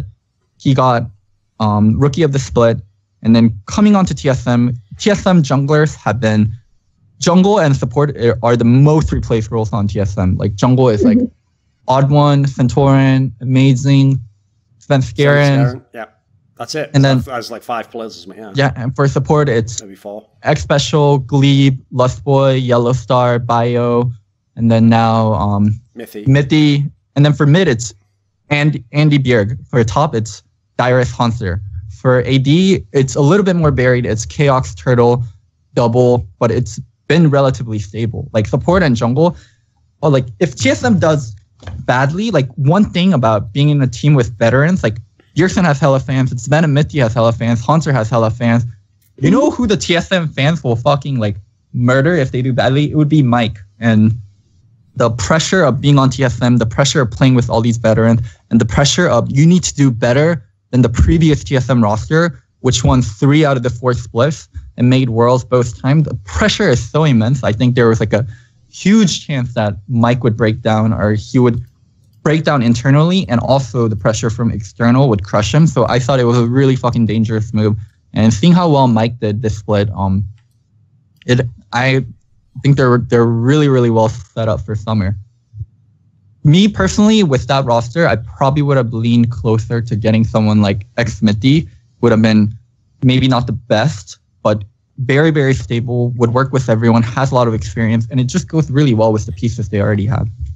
No, I'm totally with you on that, by the way. That's the one move I would make, is I would get like a team... Look at the players you've got in the team. Every player's won like minimum 3 LCS titles. So I'm just getting a jungler that just facilitates those players. Whereas they did go with this bold approach of getting someone where... We've talked about this many, many times on the show, by the way, Loco. That's why I haven't got into it. But basically, they have openly said they want someone who will be more of a leader and who will be very proactive and will make plays and all this stuff. In fact, I have an interview with Bjergsen coming up that has not yet come out, where he tries to spin the narrative that they never told the jungler in TSM to just do all this stuff and that it's just a meme and a narrative. And he always wanted his junglers to pop off and make plays and stuff. And it's like, you know... Like usual, listen, it's an interview. I listened, I nodded, I pretended like, yeah, that could be reasonable. And at the end, it wasn't a talk show. I can't just go in on some interview, can I? It's your favorite topic, so I'll touch a little bit on it. Why junglers on TSM probably play that way a little. All right, go for it. Someone to blame. I want to hear this. I want to hear this. That's the man to blame for it. Give us some take on it. So, TSM likes playing very. I realize a lot of this with Sven. TSM likes playing very planned. TSM likes playing very systematic. And a lot of junglers don't learn the game in a very systematic way. They go by feel a lot. And when they ask, like, I'd imagine in reviews, like, why'd you invade there? Oh, I wanted to. And then they'll be like, well, we need to make sure we have priority here. We need to make sure we have priority here. And we need to make sure our tempo is faster on the back. So we're going to be faster on the invade. And they probably have conditions. And they never learned that way. And playing with all those conditions and trying to play that system is probably what makes it hard. And so jungle's a very, very hard role in competitive, because in the end, you make all the decisions early. Like, where you go is where the strong side is, and where you don't go is where the weak side is. And when you have really, really great players in the solo lanes, or even in bot lane with double, it's really hard to just do what you want and not listen to these like veterans and great players telling them, oh, we can do this, like we gank bot or come mid, like we're going to be able to get a kill. And once you start listening to people a lot, and once you start following calls a lot, there is a tendency to lose your own agency and your own ability to make decisions. I think that's why, that the combination of all those reasons. Yeah, I think from my perspective is like TSM has never been good at teaching jungling, and that's something that I've said. So like you have explained why you think that might be the case. So getting a rookie jungler and then expecting to win seems like a bad decision, whereas getting like a more experienced jungler seems good. However, TSM were kind of vocal about saying that they liked that Mike Young talked a lot, and they liked that even when he came on P1, he was like, the team's going to play like me, right? I'm going to do, like, this brand new rookie is telling like Ryu and Arrow, the team is going to play like this way. But the thing is that how he was playing jungle on P1 was not a good way to play jungle from my perspective. So he suddenly is like hit with that, and that could change from like the jungle they thought they were getting. Like this guy who's like very, now we're going to do it this way. And he's like, I guess as Saint put it, like very, as Saint Dominate put it, like very alpha. And he becomes, and then he suddenly becomes like, oh, I didn't know. Oh, yes, Bjergsen, please tell me what to do now, or something like that. So I can see that happening. Okay. Right, we'll end the episode there. But as I'm going to do the same thing again, Loco. Yeah. On my other shows, you know, Kelsey, my usual ways. At the end of a good point, or just you speaking, I end the show. I cut the VOD. It goes to that thing that says about my Patreon or whatever. But since Loco's been through some tough times, you know, here's the thing, guys. I know you were all thinking, is that the end of Locodoco? Is he just never going to hear from him again? You have to understand, Loco, he's sort of like Des Bryant. You know, that wide receiver for the Cowboys. He just got released. What the fuck? Listen, that's where I'm going with this. Stop being given spoilers. He's a veteran. You know, he's got talent. Yeah, he's got a history of partying a little bit. Yeah, he's gotten out of hand a little bit. You know, he's had to be disciplined, you know. But he's going to be back, guys. You know he's going somewhere. You know someone's going to pick him up. You know eventually he'll be back doing what he's the best at. So at the moment, Loco's streaming. I mean, obviously that was his original area that he both had success and made mistakes in. He said that he won't be back to coaching. He said that on the Korean show. He's not planning on coming back to coaching. But he is you're going to see him on videos. You're going to see him on his stream. You're going to see him breaking games down, right? Yeah. I'll say this, like, I said I wouldn't go back to coaching, and I will definitely not be coaching this year, and probably not next year, but maybe if I'm older. Never say never. Yeah. And also, one thing that I found hilarious is I've been through a lot of hard times. I don't even think this was that hard of a time recently with Golden Guardians. I think the whole thing was overblown, and the rumor of it itself was more damaging than actually what happened.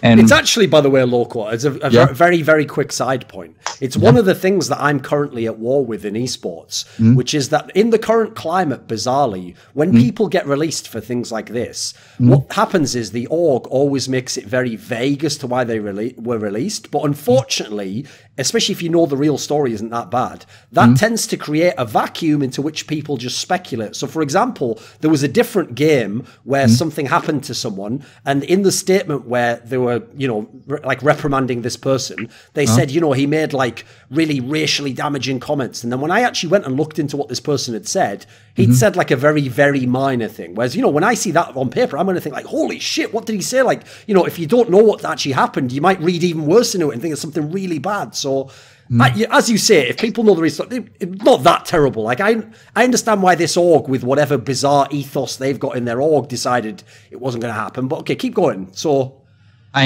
what is it? You can read my statement in it. As someone from a leadership position, I stepped out of line, and what is it? I was let go because of it. Okay. So, I overall, like, back to original of like what I'm doing.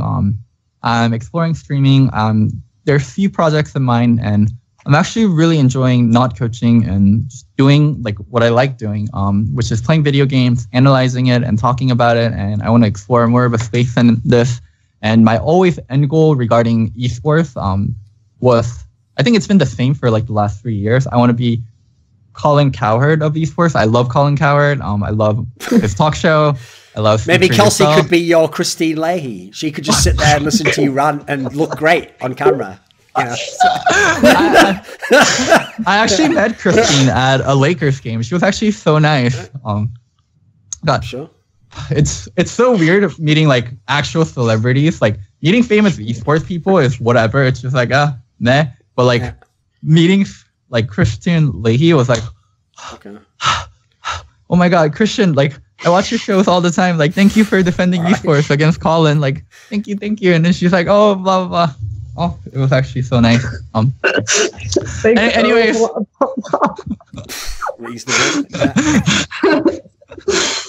Anyways, I'm back to streaming. I'm back to doing a few projects, and I'll probably do more videos with Thorin because that's what you guys like to see. Exactly. I mean, he used to always sign out. Do you remember, Kelsey, with that line where he was like, remember, I'm not crazy, I'm just local. Now, I always thought that's actually a good line. The problem is it's inaccurate. It should have just been like, I might be crazy, but I'm definitely local. That would be, see, that's the better line, isn't it? I've nailed it. I've rewritten your line for you there, mate. It's better. Because I'm a little bit crazy. Exactly. But I'm a whole lot of local. Or I'm 100% local. There we go. Sure. This video was supported by Dean Tanglis, Twch, Sanity, Gman, Kokupsi, Andreas Westerlund, Alex Adams, Mikkel Hansen, Jerky's Minion, Anthony, Bash, Daniel Yordanov, Yordan Tsenkov, VeXii, Kevin Haupt, Jason A, and Travis G. Greb. Want to suggest a guest to appear on my show or a topic to discuss? Perhaps you'd like to ask me a question. In 2018, for the first time in history, you can directly influence and support my content with the Patreon link below. Unlock the code to the streets and join the Scrilluminati today.